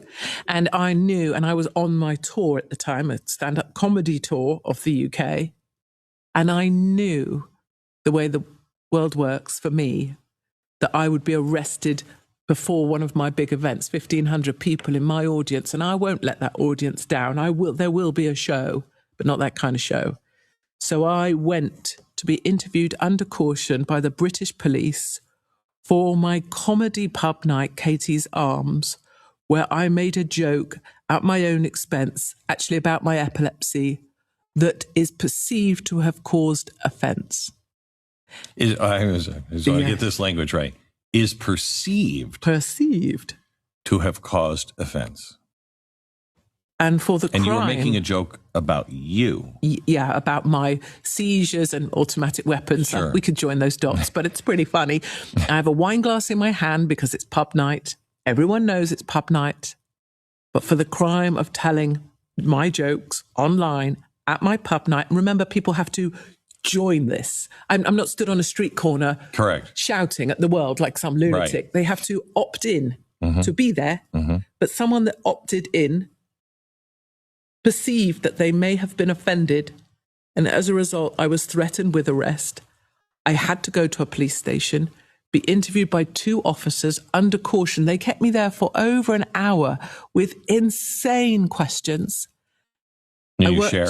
Like what? Oh, yeah, sure. But I worked with a lawyer to write because I wasn't answering any questions, no comment on everything. But here's my statement that I read in the room, which states very clearly, this is ridiculous and you are ridiculous. And I was told, the officer, and I want this to be noted on record, I'm grateful for you for giving me the opportunity to do this in America. The officer stopped the recording, which is highly irregular, and told me if I discuss this, that will be seen as prejudicial to my case. So after she stopped the recording, she then effectively threatened me that I was not to speak about being interviewed under caution. And so I choose to share with you my statement and share with the world that this is what is happening in Great Britain. Because you can't release it there, but if I release it, then you're not in trouble. And maybe I am in trouble, but you have to go back to fundamentals of life, which is, does this make sense at any level? No, I'm okay with it. This is, they just arrested another comedian recently. Yeah, Graham Linehan. Well, yeah. What is happening? Yeah, he ran to Phoenix, actually, and applied for asylum. So he will be the first test case of asylum for UK comedians or speakers in America. Just think about that. You've got British comedians are applying for asylum from their own government, because they will be unjustly punished by their own government. They're applying for asylum in the United States because it's too dangerous to be a comedian in the UK. You have to go back to your instincts, right? And that was true for me in South Africa. That was true for me in Australia. That's true when dealing with the British police, because there is no law anymore. There's no such thing as the law in the UK. The law is just a tool of government control. So you have to go to your instincts. Am I in the wrong? No. So I choose whatever comes next. I welcome it because I'm not in the wrong. It's all about intimidating the public, right? If we can do this to Katie Hopkins, if we can do this to Graham Linehan, if we can do this to Tommy Robinson over and over and over again, we can do it to you. So shut up. Shut up and take it. It's obviously the purpose of it. What else would it be? That's ridiculous. Jokes. She's joking about her own epilepsy. It's entirely transparent, isn't it? It's just authoritarianism. In fact, in the UK, they're stepping into totalitarianism now. Straight up. In fact, I want to go underneath here a little bit.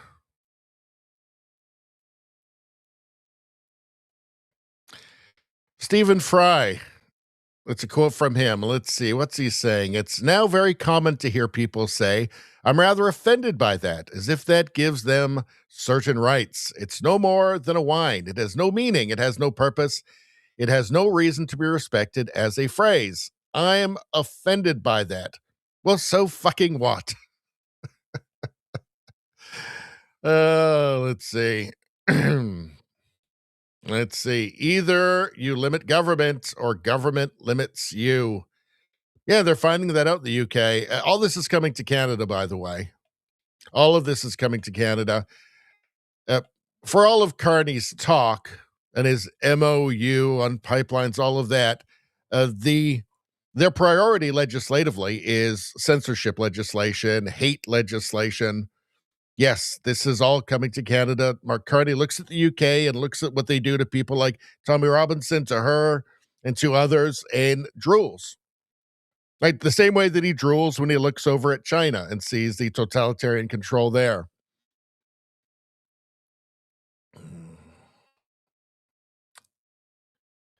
What are you guys saying? Ottawa James says, how you doing, Ottawa? Well, this is what Canada will be getting with the liberals, sorry. Yes, they're doing it right now. They're trying to do it right now. Canada is going to get pre-crime, which is even worse than the UK. So they'll be able to punish you for something you haven't done. They just think you might do.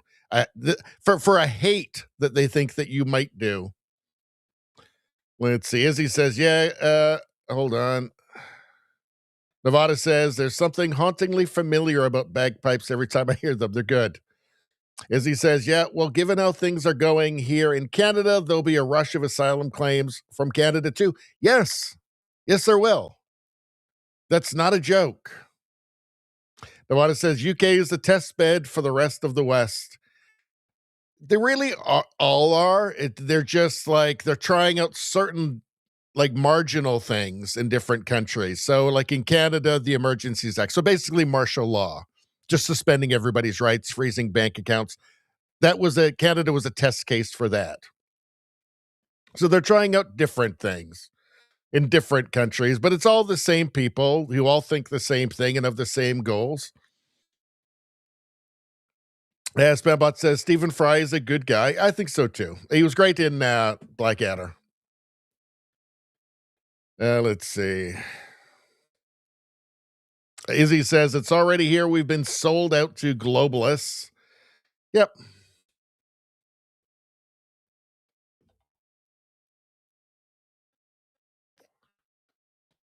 Freedom Butterfly says, you know, when a bratty kid chews a whole wad of bubble gum and shoves the wad under a desk, reminds me of the stinky pink chick. That very large one who was cutting off her family because they weren't being activist enough for her. She could never be cremated. She would catch the crematorium on fire. Oh, yikes. I think it's just the sad truth, though, isn't it?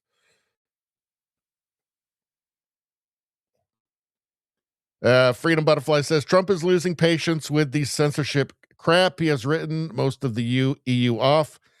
We need to have a stream about the new national security strategy.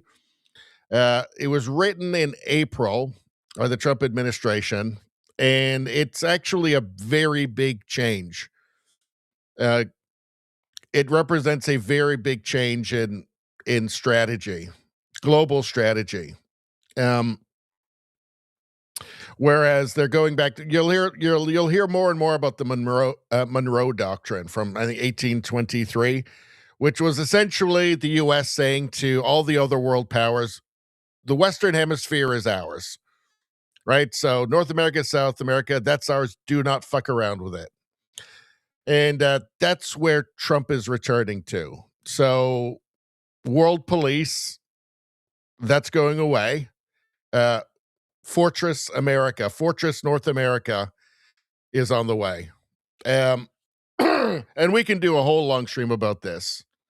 Maybe even like the tomorrow stream, maybe if I can put a bunch of stuff together in time. It's going to take a lot of work. Maybe tomorrow we could actually do it for the premium stream, but it's a major, major shift. So, and around that, I want to note as well that the whole thing with Canada and the 51st state and governor of Canada and the tariffs with Canada, I've been saying the whole time, I think this has been totally counterproductive. And Canada does have a special relationship. We've got that giant border. We're so similar culturally. That would stand in the way of a Fortress North America, but that clearly is the direction, right? Trump's walking away from Ukraine. It appears that he's saying, okay, so we're going to control the Western Hemisphere. You know, China's going to, East Asia's going to have to sort themselves out. Eurasia is going to have to figure out what they're doing there. He's pulling away from NATO. But again, that's just we can spend like 2 hours on that. And we really do kind of need to get back into that. But what started me off with that? Yeah, Trump is losing patience with the censorship crap. He has written most of the EU off. Yes, so part of the whole rules-based order thing and the world police and all of that was that the United States, if countries, if Europe, for instance, wanted American protection, they had to conform with American values. EU doesn't. So you've got NATO, which loves the United States, and obviously because they're paying for everything. But then you've got the EU and the European Parliament that hates the United States. And I will tell you, I've been to Europe and talked to Europeans, and they hate the United States. That's normal. And they even hate Americans. Unless you show up and you're like some kind of far left Antifa loony, they hate you. That's not an exaggeration. That's real. I've been there. I've talked to the people. That's real. So the question is, and I think it's a very valid one from Trump, is that why are we paying for people that hate us and do not reflect our values? And that's why you're getting all of the talk from him, from J.D. Vance, and from other administration figures about the free speech, the mass immigration. These things are not in line with American values, as certainly as Trump defines them, right? The Democrats are much more in line with European values of censorship and mass immigration. Republicans not. Trump definitely not. So it's a question, like, why should we, like, these people actually aren't our friends, and they take every opportunity to tell us they're not. So anyway, so that is a whole other thing, though, that we could really talk about for a couple hours, and I need to put together a show where we just talk about that, actually, because it's a big deal. This is historic. Let's see. Spambot says, I've never seen Blackadder. It's great. There's 4 series, and going back, I think, from the Middle Ages to like the Renaissance. I think it ends in World War I. It's brilliant. Spambot says, I feel kind of sad about the fact now that I know Fry was in it. He was great in it. Freedom Butterfly says, Monroe Doctrine, yes. Spambot says, Team America, World Police is a freaking hilarious movie. It's a classic. That's a classic. That and Tropic Thunder, I think, are the last 2 great comedies. World Police is hilarious. Let's see. Oh, boobs. Okay, sorry, you guys. There you go. In fact, let's go to Noodle Show. There we go. There she is. There's our girl. Hold on one second. I can't do any more than that, or else it gets copyrighted. All right. Spambot says only Saskatchewan and Alberta are similar to the USA. BC is very similar to the US. I think that Manitoba is too. I mean, anywhere other than Quebec, you could go down to the States and it's not going to be culture shock. I mean, we know it's all the same. It's really the same culture. Everybody watches the same movies, same TV shows, watches the same sports pretty much. It's very, very similar. Oh, Mr. Snacks. Mr. Snacks is, what did he eat? Mr. Snacks has had too many snacks. Oh, he's constantly doing this. That's the only downside to him hanging out with me for the live streams, is he'll just sit there and just fart. And he doesn't mind it. He loves it. He likes the smell. Makes him feel secure. Oh, man. Hold on, you guys. I got to just grab some papers and just fan that away. Okay, hopefully that's the last one, Mr. Snacks. I mean, he's so adorable when he does it. He knows what he did, though. All right. All right. Spambot says, we're the only pro-gun, pro-castle doctrine believers in Canada. Well, you're the only places where that's the majority, I would say. But there's still lots of that in Canada. Really, I mean, the big difference between, well, we're not Americans, culturally, right across the country, we're very, very similar. An American could move to Canada, or a Canadian could move to the United States, as long as they're not from Quebec, with very little difficulty, very little culture shock. Let's see.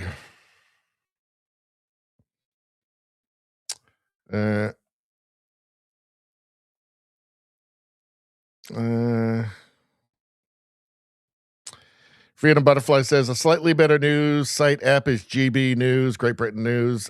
They're okay. I mean, they're the most conservative thing they've got over there. And they're fairly new. They didn't have any conservative, like, TV news for a long time. Let's see. Rosie says the censorship is sick. It sure is. Let's see. I'm getting the Blazing Saddles treatment from Mr. Snacks. Spambot says, now that I can see the Noodle Lady has tattoos, I am no longer finding her attractive. Don't you say anything negative about Noodle Lady. Don't you dare. We love her. She's the muse. She's the original muse for this channel, for this whole channel. All right, what else do we got here? So we're still in the UK. All right, we already did that. All right, what do we got next? All right. This was posted by Caroline Elliott. The implications for BC could not be more dire. Of course, she's talking about the land title rulings here, the fact that 95% of the province is susceptible to these land title claims by Indigenous groups in this country. Of course, the entire province is going to be susceptible to this, right? This is a disaster. Adam Pankratz. So we've got an article here from the National Post, and this kind of lays out what's going on. Adam Pankratz, BC's reconciliation nightmare gets even worse. Court rules all provinces' laws must be interpreted through UNDRIP. That's United Nations Declaration of the Rights of Indigenous People. So not even a Canadian thing, just a literal globalist legal framework forced on Canadians. It's just, this is where this is where globalism leads to, people. It's not just this abstract thing. It's real. It leads to, land acknowledgements that lead to land giveaways. Whose land? Yours. Everybody's. It's 95% of the province that's vulnerable to this. It will all be up for grabs. That's $2.2 trillion worth of property, by the way. Already $2 billion worth has been given away because of this guy, because of the radical far left leader of the NDP, David Eby, who's responsible for all this UNDRIP stuff, this UN, this foreign interference in Canada. It has been clear for some months now that David Eby and the BC NDP's approach to Indigenous reconciliation would have ruinous consequences for British Columbia's economy. And you know what the worst thing is? We already been through the reconciliation thing with Harper, and the billions of dollars were paid out. That's on top of the tens of billions of dollars that's paid out anyway every year to Indigenous bands in this country, right? But it already was supposed to be settled. And then Trudeau got in, and of course, well, he needed it for virtue signaling, so just do it all over again. Just forget that other one happened. It was all supposed to be done. Just forget it. Trudeau wants to do it now. He wants to be more virtuous than Harper. So we got to do it all over again. And in fact, this time, we'll add a bunch of hoaxes in as well. Last Friday, the situation got even worse as a new court ruling poured more cold water on economic activity in the province and opened the door to every BC law being subject to interpretation through a United Nations human rights document. The implications for British Columbia could not be much more dire. This basically means that just the Indigenous people here rule this province like kings. Again, no democracy. Just give it all away. Again, land acknowledgements have turned into just give away the province. I mean, it's not that surprising. I mean, this is the obvious end goal, right? This is the obvious conclusion to all of this. Let's go down to the end. We're not going to read this whole thing, obviously. Taking a step back, it seems almost impossible to think of any area of the BC economy, or indeed any area of BC life, which would not potentially be touched by one of those future areas of dispute, and thus open the path for a court to force the UNDRIP doctrine onto every aspect of life in British Columbia. Article 26 states, Indigenous peoples have the right to own, use, develop, and control the lands, territories, and resources that they possess by reason of traditional ownership or other traditional occupation or use. So that means if there was a fishing trip to Richmond once 150 years ago, they own it now. What? You have property there? You own property? You thought that it was yours? No. The UN says that it's somebody else's now. There's a band of 37 people that owns it now. That means you claim it, you own it. So is there no crown land in BC now? Do parks exist for the public, or are they First Nations property? Well, they've already been shutting down parks here, right? And saying that white people aren't allowed to go on them. It's not like there was no warning for any of this. Article 32.2 of UNDRIP states that a country must, quote, consult and cooperate in good faith with the Indigenous peoples concerned through their own representative institutions in order to obtain their free and informed consent prior to the approval of any project affecting their lands or territories or other resources, particularly in connection with the development, utilization, or exploitation of mineral, water, and other resources. That means they're in control. That means that you would have to be insane to invest any money in Canada for anything. That means it's going to become an economic dead zone, BC. While this is going on, while this is happening, you have to think that somebody is going to find some common sense and just say, this UNDRIP stuff has to go. That's gone, and we're going to change the Constitution. We will do literally anything. We are going to move heaven and earth to make sure that fee simple private property in British Columbia is protected, that our economy is protected, that we're not going to, that it can't be that the entire province is ruled by 2%. Like, that's not democracy, by the way, right? This is something else. This is insanity. Premier Eby says he's concerned about the court's recent ruling and interpretation of the law, suggesting the government may amend DRIPA to ensure the legislature, not the courts, remain in control of how UNDRIP is implemented in the province. No one should believe him or his government, though. Since taking power, Eby's tenure has been marked by secrecy and duplicity on any issue involving BC's First Nations, whether hiding land use deals or failing to protect private property rights. Eby's NDP has zero credibility left on this file. Just the fact that he wants to, what does he want to do?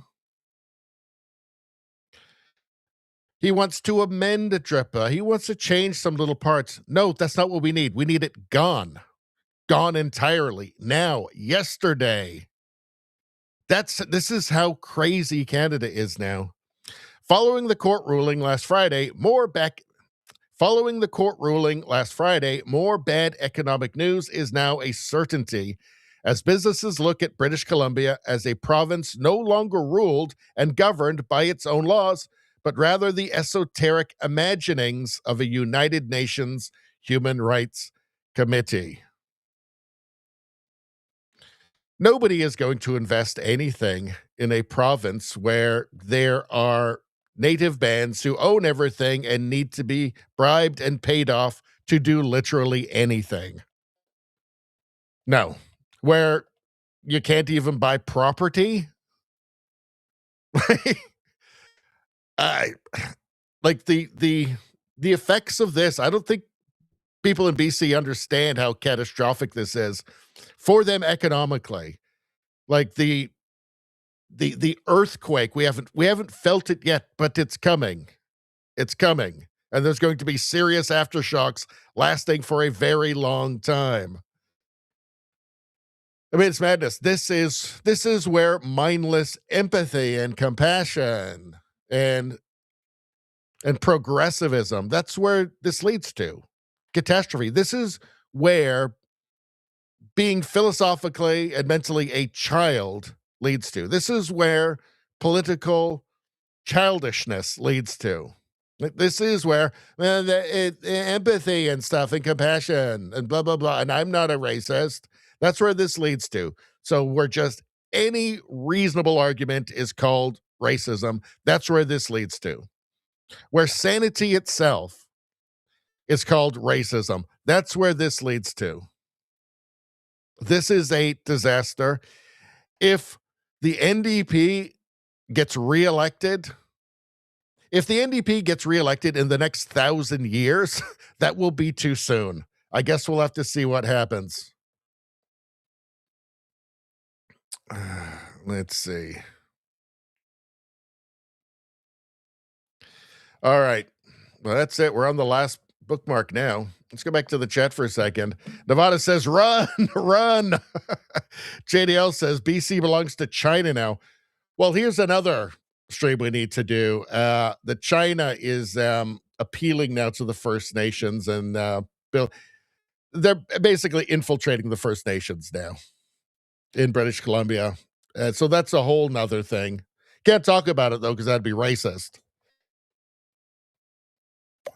Izzy says, Canada is dead. Alberta independence now. Nevada says, get out while you still can. Run.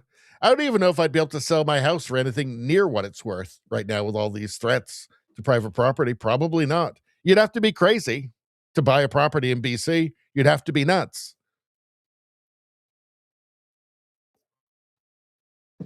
Freedom Butterfly says, I also saw in Canada they made good on land acknowledgements. They took people's homes and gave them to fake-ass native. So, enrichment, it's $2 billion worth of property, right? So, it's madness.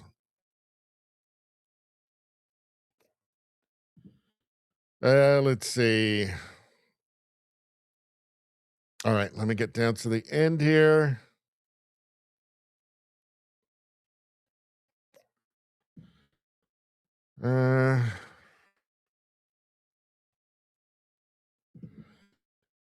Let's see.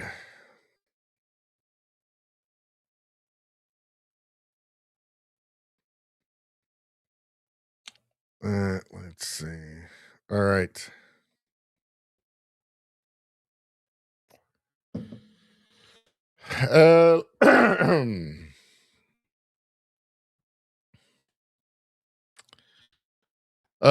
App, is that the Alberta Prosperity Party? What is that? Something like that wants to collect 1 million signatures to send a hard message to the Laurentian Club.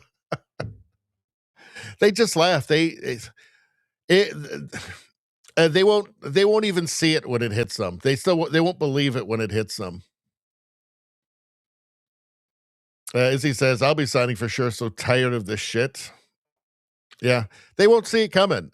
Honestly, they're delusional, right? Back east, they're delusional. Alberta Prosperity Project. That's right. Okay. So let's get to this last tab here, shall we? And by the way, for the YouTube people, please go subscribe to the new Radio Baloney news channel. That's world news, U.S. news, UK news, meme reviews, all that kind of stuff. You got to go there now to get it. Please subscribe. The algorithm hates me. It's already shadow banning me.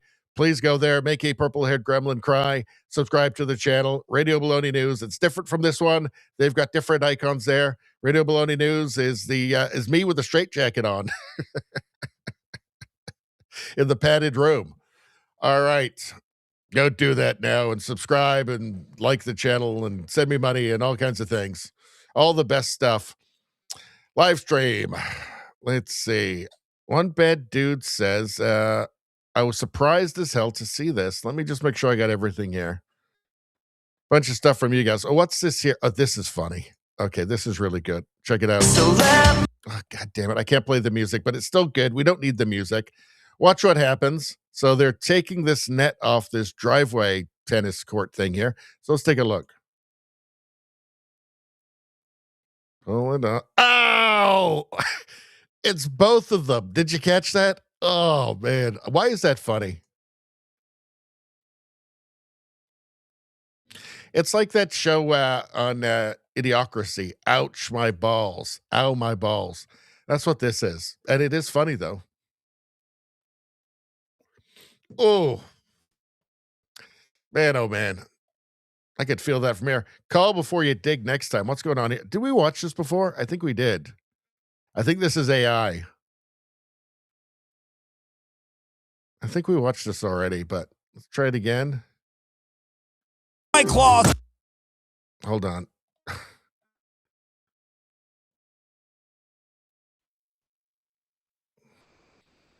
He's all right. He got away. He got away. Yikes. Watch it again. Will it just play again? There we go. One more time.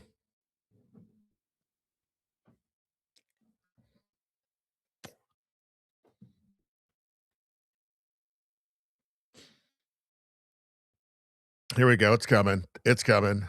Oh. He's okay, though. He got away. Don't worry. He was fine. What are we doing now? Let's see. Let's do an ad read. Ad reads are the best. We love them. Everybody loves steak. Still scrambling for a Christmas gift? Well, many shipping deadlines have already passed. I hate that. Here's your lifeline. Chicago Steak Company. Head to mychicagosteak.com/rumble. Use the code RUMBLE, RUMBLE. They're still shipping for Christmas, and shipping is free. Hurry, though. Slots are filling up fast.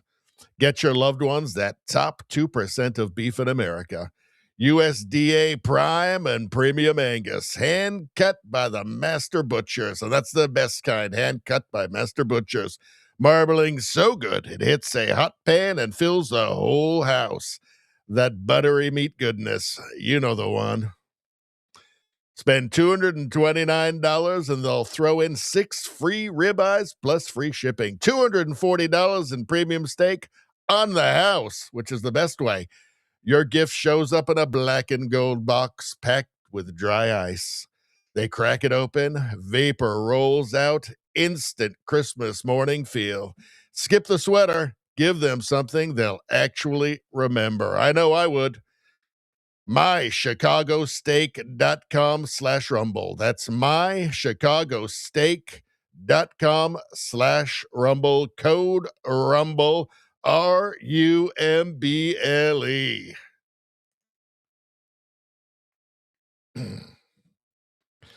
What a beautiful ad and such a good message. A perfect Christmas message, actually. I think we all appreciate it. I know I do. I loved reading it because I know it's doing good for the world, and that's what I'm here for. Here to help the world. And I think I did. I made the world just a little bit better with that beautiful, beautiful read I just did. High pressure gas line, Spambot says. I trust them. He's still digging dirt out of his eyes, Tavada said. He was okay. He was okay. All right. That was fun times. I enjoyed that immensely. All right. Was there something else? I was thinking was there something else? I wanted to check something. Hold on. We got anybody watching over on the X feed? What are we doing over there? Looks like we got about the same as on Rumble. Nice. Okay. Hello, X people. Go in the chat if you like. I'll keep an eye out for you. Let's see. Get that free good karma. All right. So next, what's going on here? What the heck? These things line up. Just focus on the back. Ow. Oh my God, Walter. Oh my God.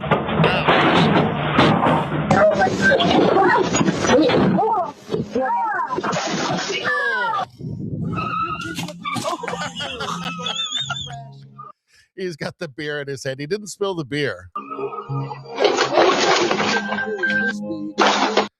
Ugh. Looking at your phone while you're riding the golf cart? What a dingbat. Oh, the shoes came right off. That was good. I figured it.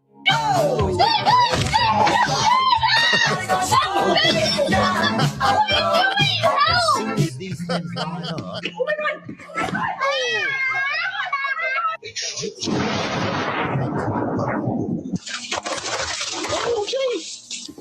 That's it. I can't watch anymore. I'm getting sympathy pains.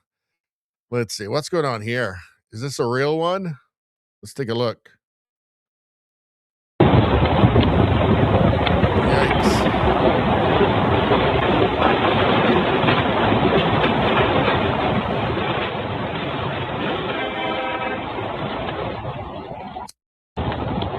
Kind of felt like AI there. Like there's too many of the same car all going in.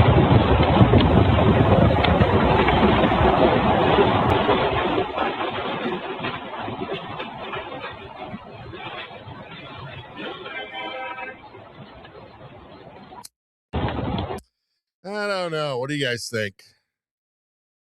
Everyone's driving too fast on these snowy roads. I don't, real or not? I don't know.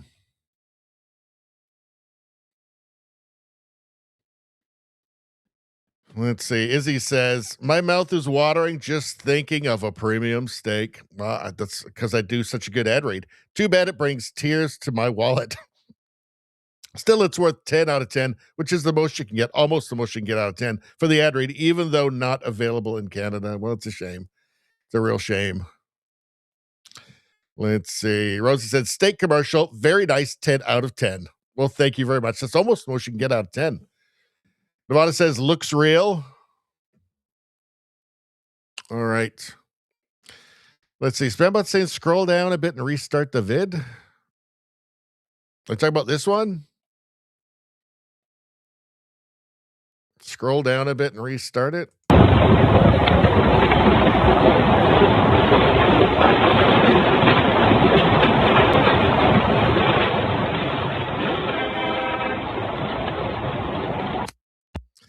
I don't know. It's hard to tell these days. How to get a child to take their medication willingly. Well, let's take a peek at this one. Let's see, because that is difficult.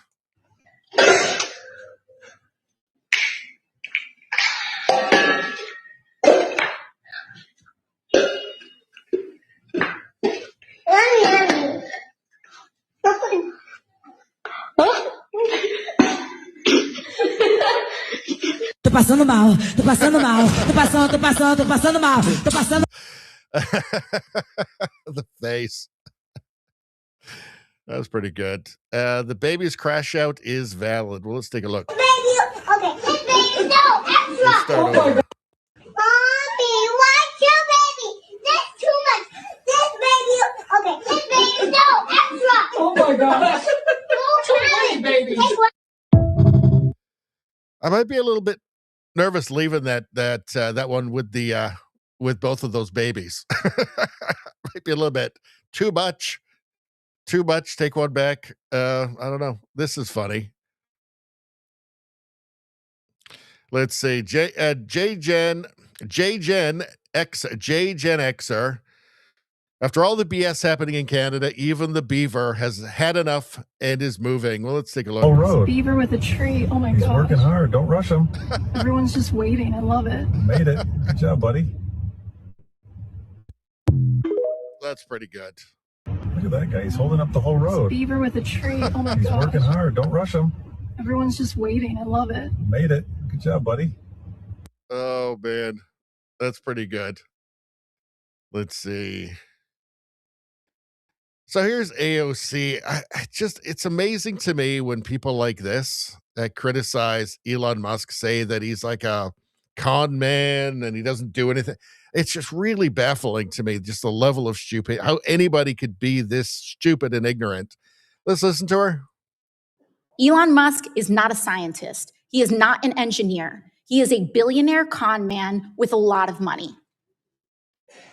He does not have this kind of good background. A con man. He's not a scientist. He's just a con man who has lots of money. I mean, how did he even get that money? It must have just was given to him or something, right? Let's see. Elon Musk replied, but she would have to admit that landing rockets, rebuilding the internet in space, and making electric cars that can drive themselves are pretty damn good cons. Yeah, come to think of it, he did actually accomplish quite a lot. Like, those things didn't exist before Elon Musk, right? Elon builds cars. This is from Mario Nawfal. Elon builds cars, rockets, and brain chips like no other, but that's still not enough for AOC. After launching reusable rockets, reshaping the car industry, building multiple billion-dollar companies, Elon is being dismissed by AOC as unqualified. Elon Musk must be the most qualified person just for any job in history. I mean, it's truly baffling how these midwits like AOC criticizing Elon Musk. I mean, does she hear herself? Does she hear herself? This person is delusional, zero self-awareness. I mean, there's a guy who can play computer games. There's a quadriplegic guy who can play computer games with his mind now because of Elon Musk, right? Actually has some excitement for living again, right? All those precious electric cars that they're all demanding for so long. Elon Musk made them cool. He gave them those electric cars, and everybody else, all the other ones, were just following him.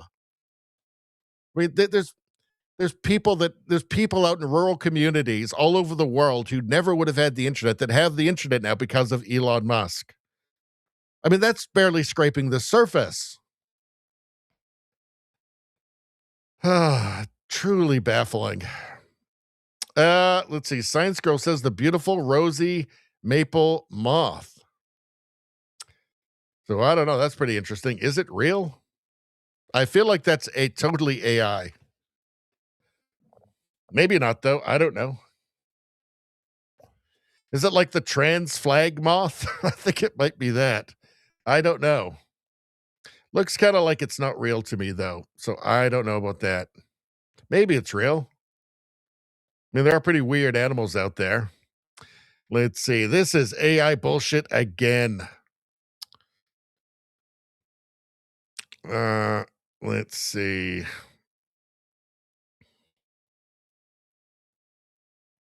The worst thing about AI is when you see something beautiful like this, you just don't even know if it's real, but I've looked it up and it is. So it is real. It is real. Okay. This is the thing about AI, though, isn't it? It's kind of ruining everything. Apparently, it really is real. So that's good. Let's see. Izzy says, AOC isn't qualified for more than pouring booze in a bar. Well, that's how she got to start. Nevada says, I think AOC wants him. Yeah, I think she's projecting. Trudeau's driver says, are taxi Uber prices going to drop with the self-driving cars? I imagine they will, and then they'll go way up. Let's see.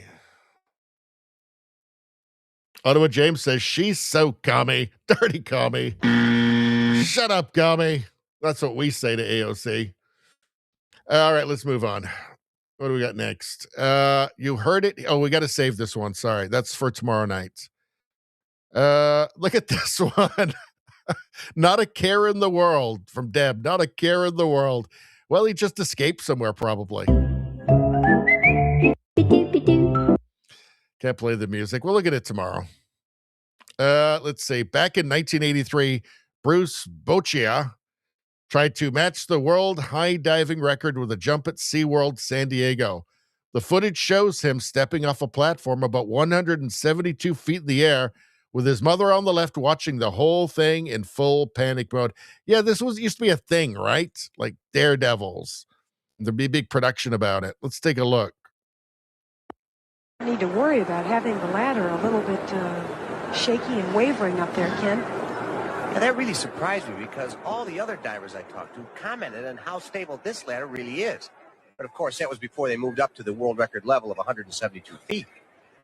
Well, Bruce had said before that he was quivering at the 130-foot level, and he just may be a little nervous up there. You can't really blame him. The water is awfully cold. And don't forget, it is salt water. Seems to get ready and then fall back and then get ready and fall back. You've got to face your moment of truth up there, and if you're not ready, there's no shame in waiting. Only 20 years of age, but he is the world record holder. Good jump. Nice, solid. He looks like he knows exactly where it is. Punched it. Oh, he landed way short. He looks like the shadows might have misjudged. I think he's all right. He did a nice dive. He took a shot in the chest to restore him out, but nothing serious. I have never done that. I will never do that, and I'm fine with it. Just fine. Let's see. Freaking hilarious, but so true. I'm crying laughing. What's this? Gen X got permanent scars from these. Oh, yeah. Okay, these are the lawn darts. Let's take a look. Growing up as a Gen X kid, I bet you or somebody you know got a scar from one of these toys. Let's get right into it. First up, you got lawn darts. Who the fuck thought it was a good idea to give us metal darts the size of prison shanks? Then say aim for that tiny ass ring over there. Newsflash, we never aim for that ring. We aim for each other. I know several kids that got hit with these everywhere. Kids was getting shish kebabbed in their own backyard. They hurry up and ban this shit. Next up, we got I remember those were around, and then all of a sudden they weren't around anymore. What's this one? Easy Bake Oven. Easy Bake Oven. Sound innocent, right? Wrong. This little bitch ran on a light bulb. Oh, sounds innocent, right? Wrong. Let's see if I can make it louder. Hold on. Innocent, right?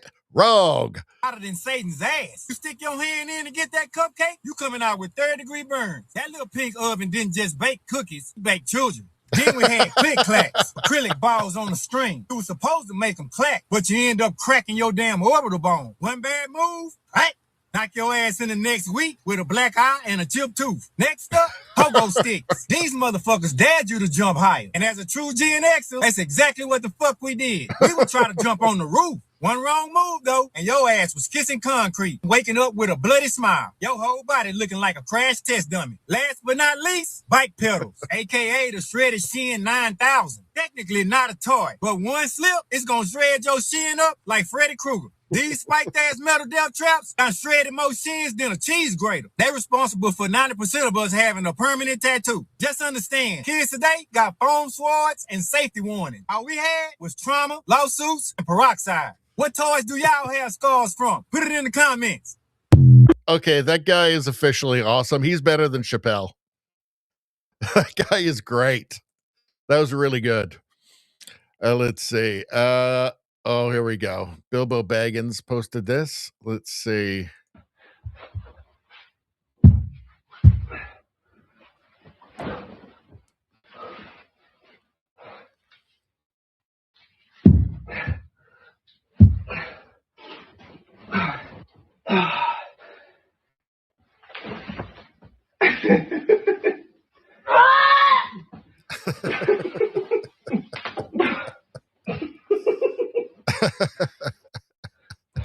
It's funny because it's true, is the thing. Let's see. Spambot says, I love that guy. You're talking about the Gen X lawn darts guy. He's great.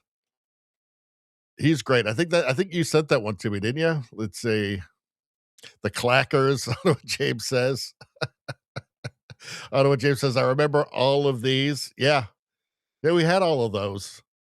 Let's see. Jeff Rico says that AOC is going to have Elon's baby. I think she wants to. She could quit politics then.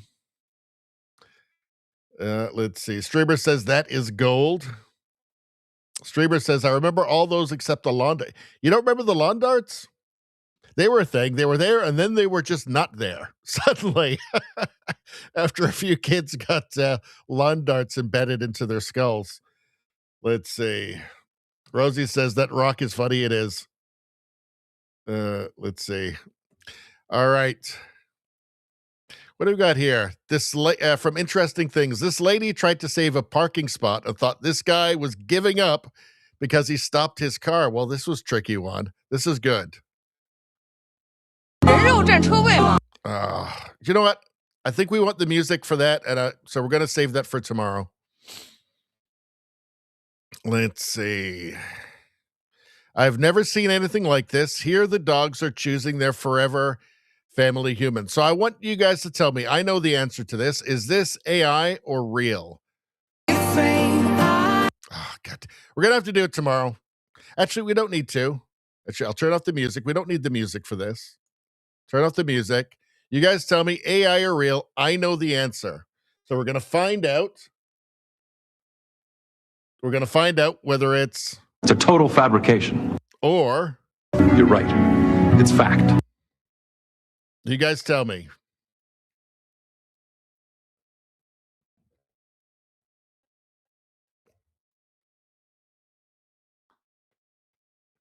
Radio streamer says, I assume AI. Izzy says, I've lost trust of most animal vids.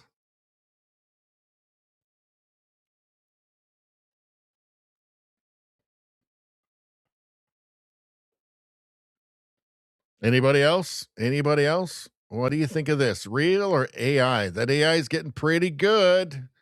It's getting pretty good. But it's getting so good that you can't tell when something's real anymore. You're questioning everything, even when it's obviously real. Right?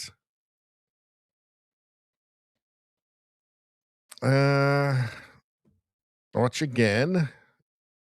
Rosie says AI. Spambot says fake. Trudeau Driver says AI 100%. The people are too still. In the background. Well, shall I just reveal the answer? It's a total fabrication. Yep, it's AI. AI. Readers added context. This video is AI. AI. It really is getting good, though, isn't it? Let's see. But still, you can still see the uncanny. You can feel the uncanny valley in it still, I think, in certain parts. But still getting pretty good. So, Nick Sortar posted this. The national anthem before the Army-Navy game with President Trump on the field might just be the best rendition I've ever heard. The Americans do patriotism just better than anybody else, right? Just absolutely better than anyone else. I mean, Canada can't even really do it anymore because they changed the words to the national anthem to make it woke.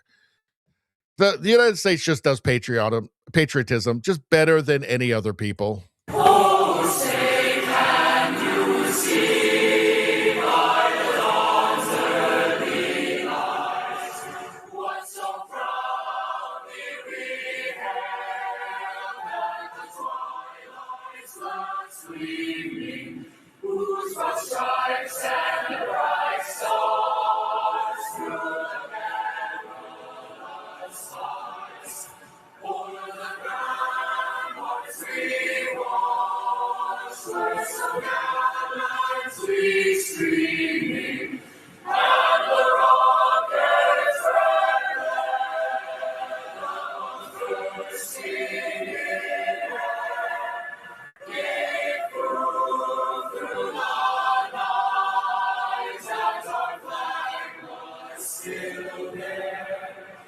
Oh, say does that star-spangled banner yet wave o'er the land of the free and home of the brave?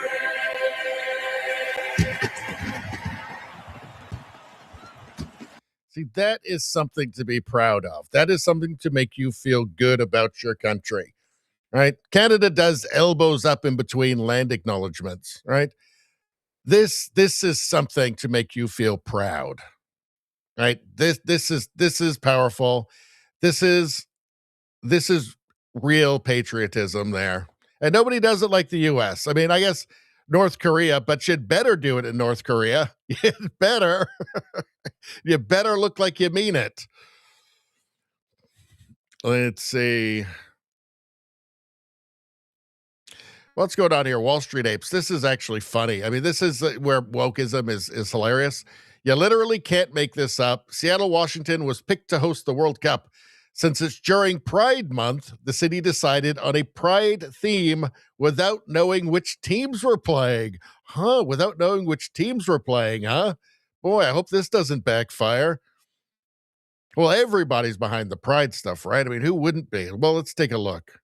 Bro, the World Cup hasn't even begun yet, but the drama is already kicking off. This is wild. So next year, the tournament actually kicks off during Pride Month. So because of that, the city of Seattle, they've organized one of the group stage games to be hosted as a Pride match. Now, keep in mind, this was organized before they knew which countries would be playing in this match.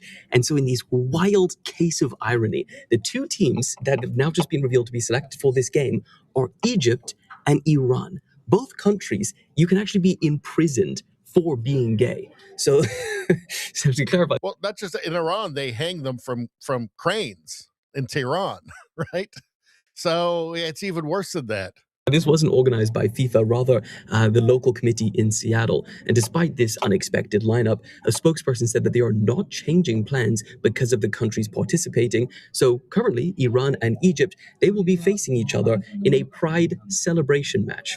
I have a feeling this World Cup about to be crazy. Bro. I'm surprised they didn't change it because I thought Islamophobia beat homophobia. So, but I guess I was wrong about that. Let's see. Let's see. Northern Lights, Tennessee. Look at this. Look at that. Could you see these, Rosie? Look at that. Crazy. So this is all to do with our weakening magnetic field and the polar north moving and, solar storms. And basically this is the preamble to the grid going out and us being thrown back into the Stone Age. So enjoy the pretty lights. Let's see. All right, let's check this out. So what's this guy's name again? I forget his name. Saiter, something Saiter. Hold on. Let's see. What's his name? Josh Saiter. So he did the trans thing for a while last year, and just basically to show how ludicrous the ideology is and how incoherent it is. It was basically a parody, but he really played it straight for a long time, for like a year. Put out a ton of content, which was really funny.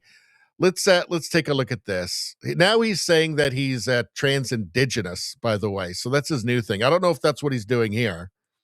Ma'am? Ma'am? Yeah. Hi. Do you work here? Yes, I do. Are you a teacher here? I am. I teach third grade. Okay, I have a question. I just moved here with my daughter into the neighborhood, and I was wondering if this was a good school. Yeah, I think it's a great school. Okay, so my daughter, she just came out as queer to me, and I was just wondering if this would be a safe learning environment for her. We actually have a lot of identifying non-binary and gender queer students here, so I think she'd fit in just fine. Okay, and I saw that you have a sign in the window. It says everyone is welcome here except ICE. Yes. If ICE were to come onto the premises, would you guys kick them off? Absolutely. We believe in the safety of our students and our faculty, so we would have them leave. Okay. So they would interfere with the federal government, with federal agents. They would interfere and prevent them from enforcing the law of the land. Just think about that. Crazy. Isn't that how immigration works? I'm sorry? Isn't that how immigration works? Everyone's welcome except illegals, and if they come into the country, we kick them out? Why are you asking me these questions? Well, it's a simple question. You should be able to answer it. You're a teacher. Yeah, I don't know who you are. You're filming as if You don't need to know who I am. I'm undocumented, man. You're on school property. I'm undocumented. And technically you're trespassing. Ma'am, no one's trespassing on illegal land, so... Okay, well, you haven't shown me an ID. I don't know. Oh, so now you need my papers? Yes, you're on school. Are you the Gestapo now? You want to see my papers? No, but again, our property, you're trespassing. You've shown no form of ID. Ma'am, you don't need to know who I am. I am fleeing a bad school district in search for a better one. Have a little sympathy. Unless you can show me proper identification, I'm getting security. So you're going to call security to take me out simply because I'm an undocumented person on your property? Yes. Isn't that how immigration works? I'm asking you to move out of my way. like we do with illegal criminals that come into our country. Provide me an ID of who you are. As we do with illegals that come into our country. Or I'm getting security to remove you from As we do with ICE when we remove them from our country. I'm asking you to please move out of my way. This conversation is no longer. Okay, bye. That was brilliant. That was brilliant. They have no answers. When you turn their own logic on them, they have no answers because it's all incoherent, right? He's pointing out her own incoherence. There's no principles. It's just what feels like a left-wing progressive would do. What feels progressive. That's all it comes down to. That was great. Logic Trap, G Flood says. How you doing, G Flood? It's good to see you. Yeah, that was brilliant. What are you guys saying? Let's see. Rosie says, love that logic. That was good. That was one of his best ones, I'll say. Is he says, LOL, she'll stew on that for she won't, just in one ear out the other. No, she knows what she's supposed to think. Logic doesn't matter. Reason doesn't matter. Let's see. Streamer says he is savage. She was fine with him until you found her out and she knows it. Yep. Let's see. JDL says septum piercings are a clue. That guy is deep undercover. He's been doing this for a couple of years now. He's great at it because he just plays it totally straight, right? Like Leslie Nielsen in Airplane, right? Leslie Nielsen is so funny in the movie Airplane and Naked Gun and all of that because he just plays it totally straight, a total straight man in it. And that's why it's funny because he's treating it as if it's serious. And that's what he does. He does it very well. And it must be difficult, actually, not to like break out into laughter, but he really pulls it off. Hold on one second. I want to see if I've got one more ad that I can do. One more beautiful, beautiful ad. Let's see. What's this one? Blue Chew. What is Blue Chew? Let's do that. Let's give that a shot.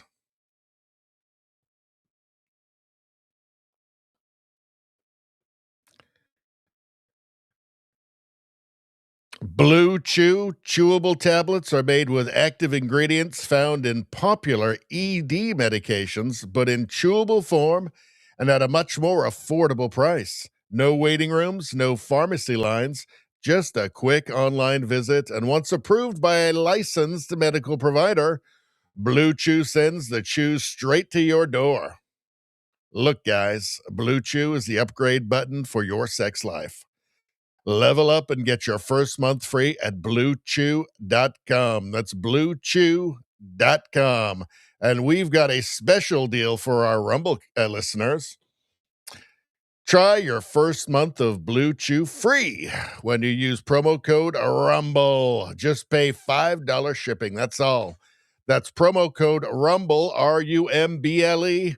All plans include an online health assessment, prescription medication, if appropriate, monthly refills, and ongoing medical support, which is the best kind of medical support.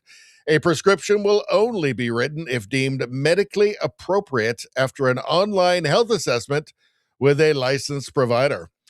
Visit BlueChew.com. That's BlueChew.com for more details and important safety information.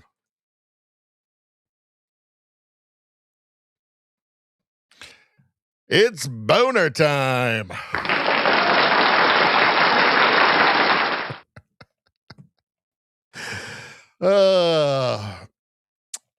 That's a beautiful ad, beautifully read. That's like poetry.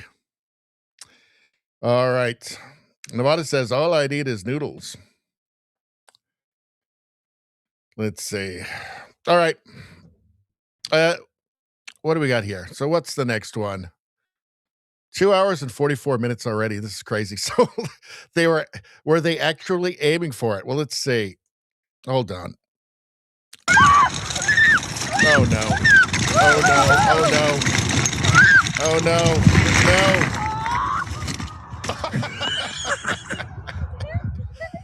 No. okay. They're okay. But it's like the only tree. Oh, that's fun. Let's see. Spambot says, weird, Rumble is blocking some of my chats. I don't know. I don't know what's going on there. Let's see. Trudeau Survivor says, Rumble blocks chats with certain words. Naughty words. All right. What's going on here? So this is kind of funny, I think. Let's check it out.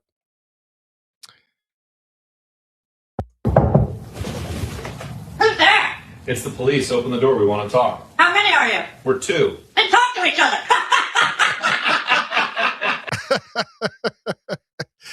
I feel like it wasn't actually saying that. But let's continue. This one we got to wait till tomorrow. I think this one will wait for tomorrow too, actually. This one here, this just looks like AI to me. Like, why would the guy jump in?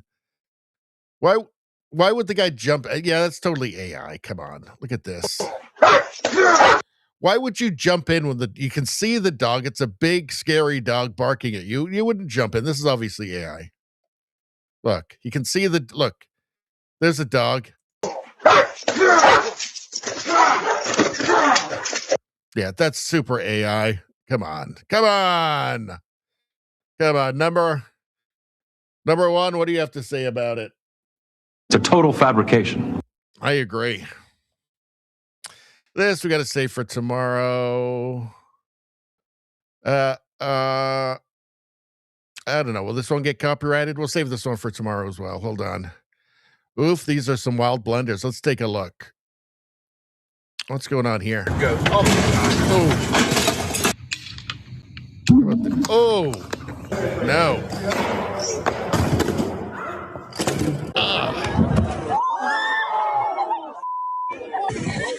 Well, that wasn't really a blunder. I think they're trying to do that.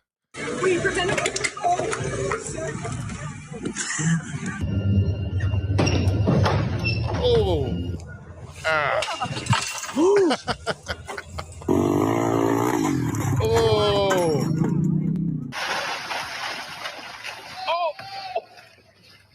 Oh, God. Oh, I felt that. I can't watch any more of this. I can't watch any more of that. No. I can't watch any more of this misfortune. This one we got to save for tomorrow for sure. This is just wholesome and nice. Bro hits a strike and gives the celebration of a lifetime. Dudes posting their W's. This is just wholesome and nice. Let's take a look. Hold on.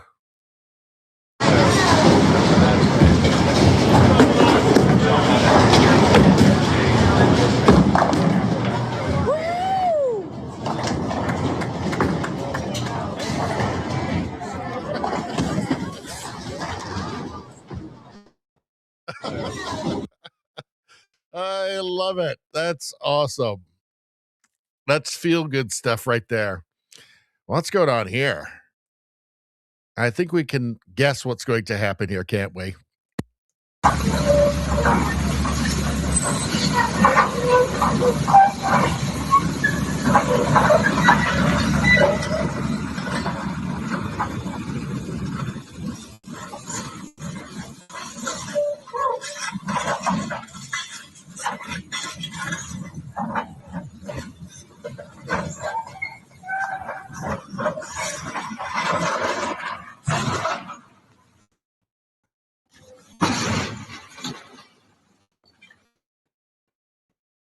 Jeez, if that wasn't AI, I hope the guy that was in there was okay.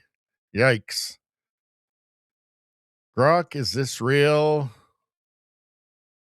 Let's see. The video shows a real landscape event, likely from China, based on the Duyan watermarks and scenery. But similar to reported in recent. I think it's real. I hope the guy was okay. I mean, we're not here for that. Let's see.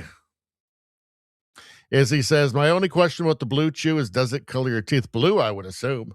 Let's see. Radio Streamer says 8.5 out of 10 was not clear if the blue pill is for commies. It's not for commies. I assume lefties need more blue pills. Those land whale feminists, blue hairs make it impossible. Yeah, I think you're probably right about that. 8.5 out of 10. I'm pretty sure that is the most you can get out of 10. I'm not a mathematician or a biologist, but let's just say it probably is. I don't know. This one we definitely got to save for tomorrow. Let's see. Keith Wood says, the official narrative that a guy just got a gun and shot Charlie Kirk is too implausible for me. I prefer Candace's theory that the French, Egyptian, and Israeli governments, TPUSA, international arms traffickers, Bill Ackman, the DuPont family, Charlie's friends, and the FBI orchestrated it using a team of tens of special forces members wearing maroon t-shirts, a trapdoor, Charlie's security team, a patsy, and Tyler Robinson's father. Occam's razor, people. Occam's razor. Let's say France, Israel, Africa, United States, Angola Gate. What's she saying here? This is bigger than we could have ever imagined. And it is very clear to me that our satellite of nations involved in this is not so implausible. In fact, maybe it's very plausible. Maybe it's not. Maybe it's exactly what it looks like. Let's see. Have you tried the new wife mode for your GPS? Let's take a look. Okay, where are we going here? Try new wife GPS mode. Thank you for choosing Wife GPS. Well, thank you very much. You look cute today. Oh.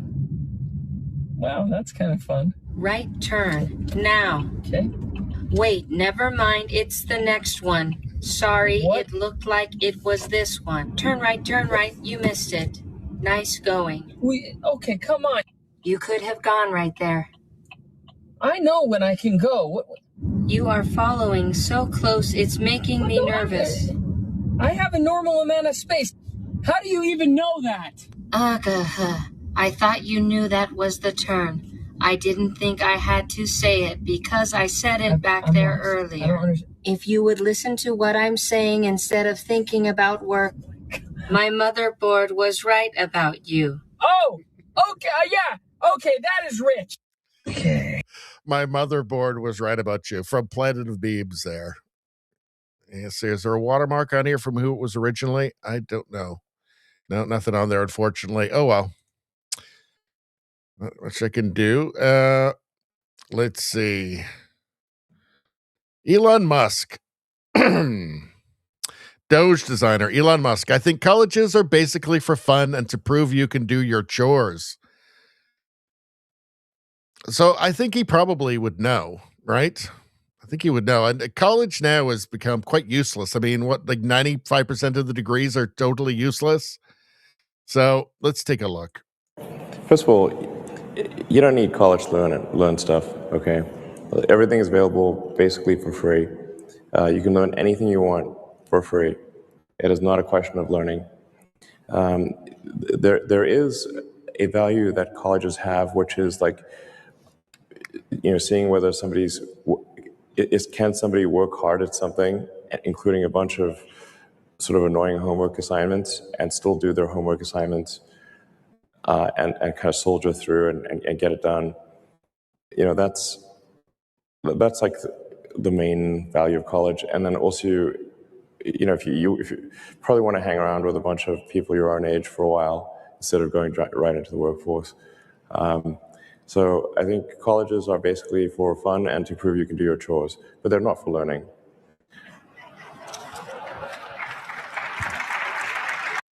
First of all, you don't need college to learn stuff. I remember having a conversation with a friend of mine. This is probably like 25 years ago. So the decline of the education systems from kindergarten all the way through to PhD apparently has been in decline for a very long time. And he was I don't know, like a teacher's assistant or something in a college. And he was telling me that like second year students didn't know like who was on what side in World War II or who had won. I was incredulous. I was like, oh, come on. He's like, no, seriously, they don't know. They don't know.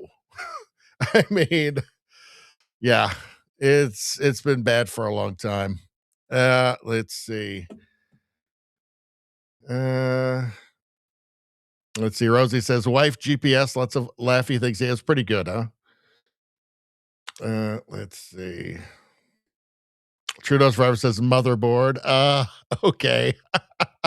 Thought it was good. Spambot says Elon knows it's true. Him and Peter Thiel are known for finding smart college-age kids and paying them to abandon the indoctrination and learn using autodidactism. So, yeah, I think that's the way to go now. It's so expensive. You're wasting so many years of your life. I think it now is it's actually a waste, and it's just putting yourself behind the smart people who don't bother with it. Besides, you can learn everything now on your own. You don't need it anymore.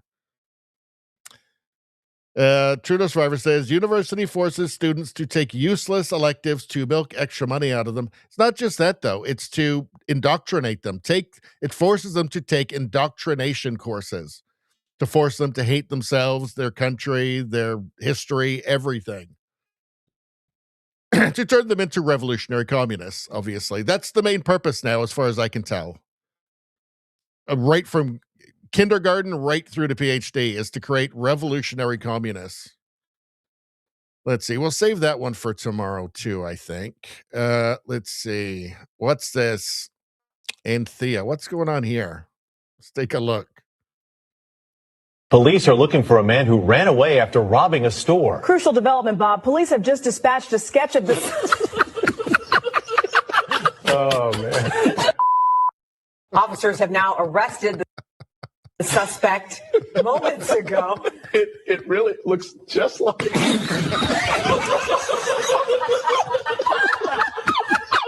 Police are looking for a man who. That's pretty good. Approved. Pretty good. Oh, this is actually pretty good. The man who fell to earth posted this. You can almost taste the bush. Australian wine ad banned. Let's take a look. Luscious, earthy, bursting with fruit and spice. Australia practically jumps out of the glass. In fact, some say you can almost taste the bush. Premier Estates. Always a great wine, always a great price. That's good. That's good. It's sad that they banned it because it's good. Let's see. Let's see. Molly Pitcher posted this. Americans stand up. Let's see. I'm on my way, y'all. They done threatened to take my life if I come to Minnesota, so I'm on my way. I'm about to put together some sweatshirts, some T-shirts, so that you can fight, so that you can support the cause, because I'm about to travel the United States of America and figure out what's going on with Americans. I don't care nothing else about nobody who's not an American. Now, I don't put no black in front of it. Don't put no white in front of it. I'm not fighting for no racial causes. I'm fighting for America. We will not be the UK. Do you understand what I'm saying to you? Jihad my motherfucking ass. It won't happen here, not on my watch.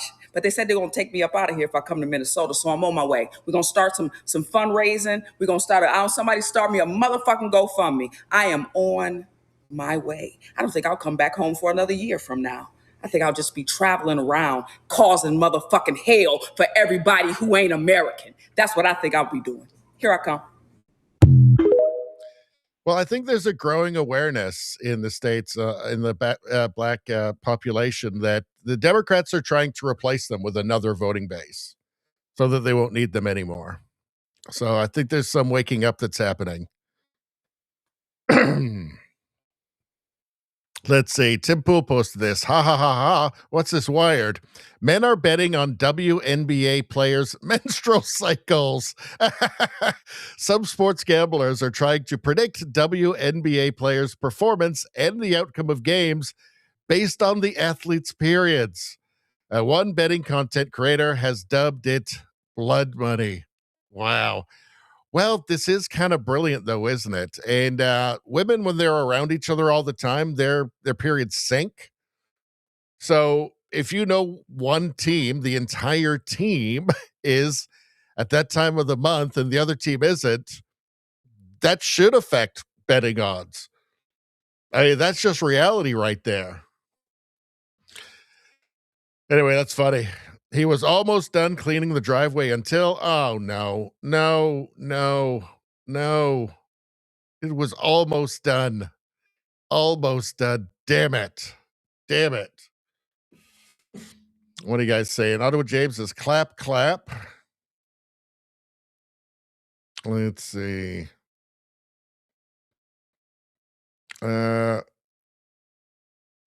Spambot says there was a supposed German tea advert, but it was too weird. Didn't send to Richie. Too nasty. Send it. We'll look at it tomorrow. Or put the link in tomorrow. I want to see it now. You can't tell me about it. A German tea ad that's weird, and then not tonight, but send me the link tomorrow. Because we got to shut down pretty quick. We're 3 hours in now. Let's see. This is interesting. I think it was from Rosie. Marine biologist films this octopus changing colors while dreaming, and it is spectacular. All right. Changing colors while dreaming. This is cool. Do I don't think I'm going to eat octopus anymore. I don't think I can do it. I used to like to have octopus at a really good Greek restaurant. I'm not going to do it anymore. I don't want to eat that thing. I don't want to eat that guy. Look, he's dreaming. I can't do it. I can't do it. What the hell is this? Hold on a second. I think we've got somebody who's got something to say about this. Hold on. Holy Jesus. What is that? What the fuck is that? The age of men is over. The time of the orc has come. I don't know.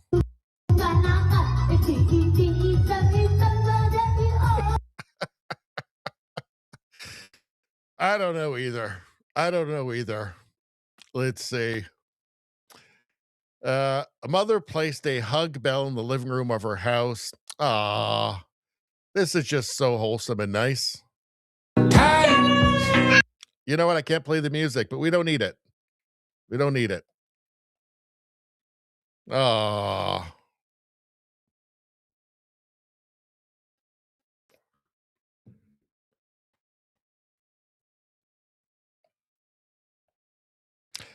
I don't know. I mean, the person who came up with the marketing to convince women that spending your life in a cubicle is better than that. Pretty evil. Pretty evil in my books. All right, that's it. That's it. Now, everybody, very quickly over on YouTube, Rumble people, don't worry about this. There's a new YouTube channel. I split my channel into two. There's Radio Baloney, the one you're watching now.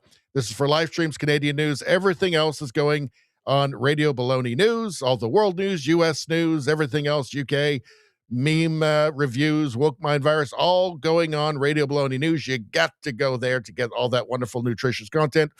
Please subscribe to that channel. The algorithm hates me. They hate you.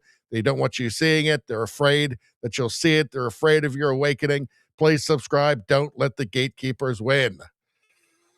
All right. Spambot asked, is that Gollum? I believe it was Gollum. I believe that it was.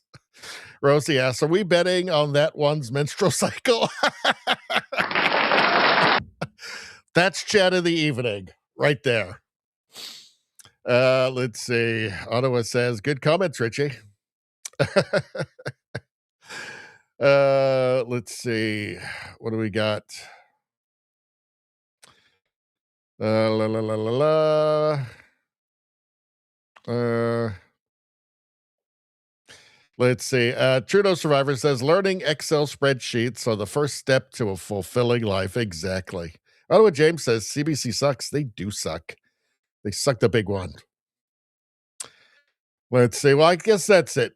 I guess we're done. We're 3 hours in on a Sunday night, and I think I'm all done. I think that's it. I'm packing it in, folks. You guys were a lot of fun tonight, actually. You guys were good. And I hope we will see everybody tomorrow night. And yes, there's some special ones, links that you guys have sent me that we can only watch on the premium streams. We're going to watch those tomorrow. Everybody who is not a channel member or a premium member on Rumble, because this is only on Rumble and Locals tomorrow night, become either premium or a Radio Baloney channel member. And then you can join us tomorrow. It'll be good times, super good times. It's really the best thing you can do for the channel is to become a member over here on Rumble, or to gift a membership to somebody. It's the best thing anybody can do for the channel. It's awesome. But we're going to have fun. It's going to be a Rancho Relaxo stream. And yeah, and I don't even have to do any more hours for this month. I've done all of the premium hours that I need to do for the creator program, but we're going to go ahead anyway. And it's going to be great. Anyway, thanks, guys. You guys were a lot of fun tonight. If you guys weren't here, it would be depressing. So I'd stop doing it. But you guys show up. I'll keep showing up, and then it's fun. All right, everyone, have a great night. And what is it, Sunday? Everybody have a great start to your week.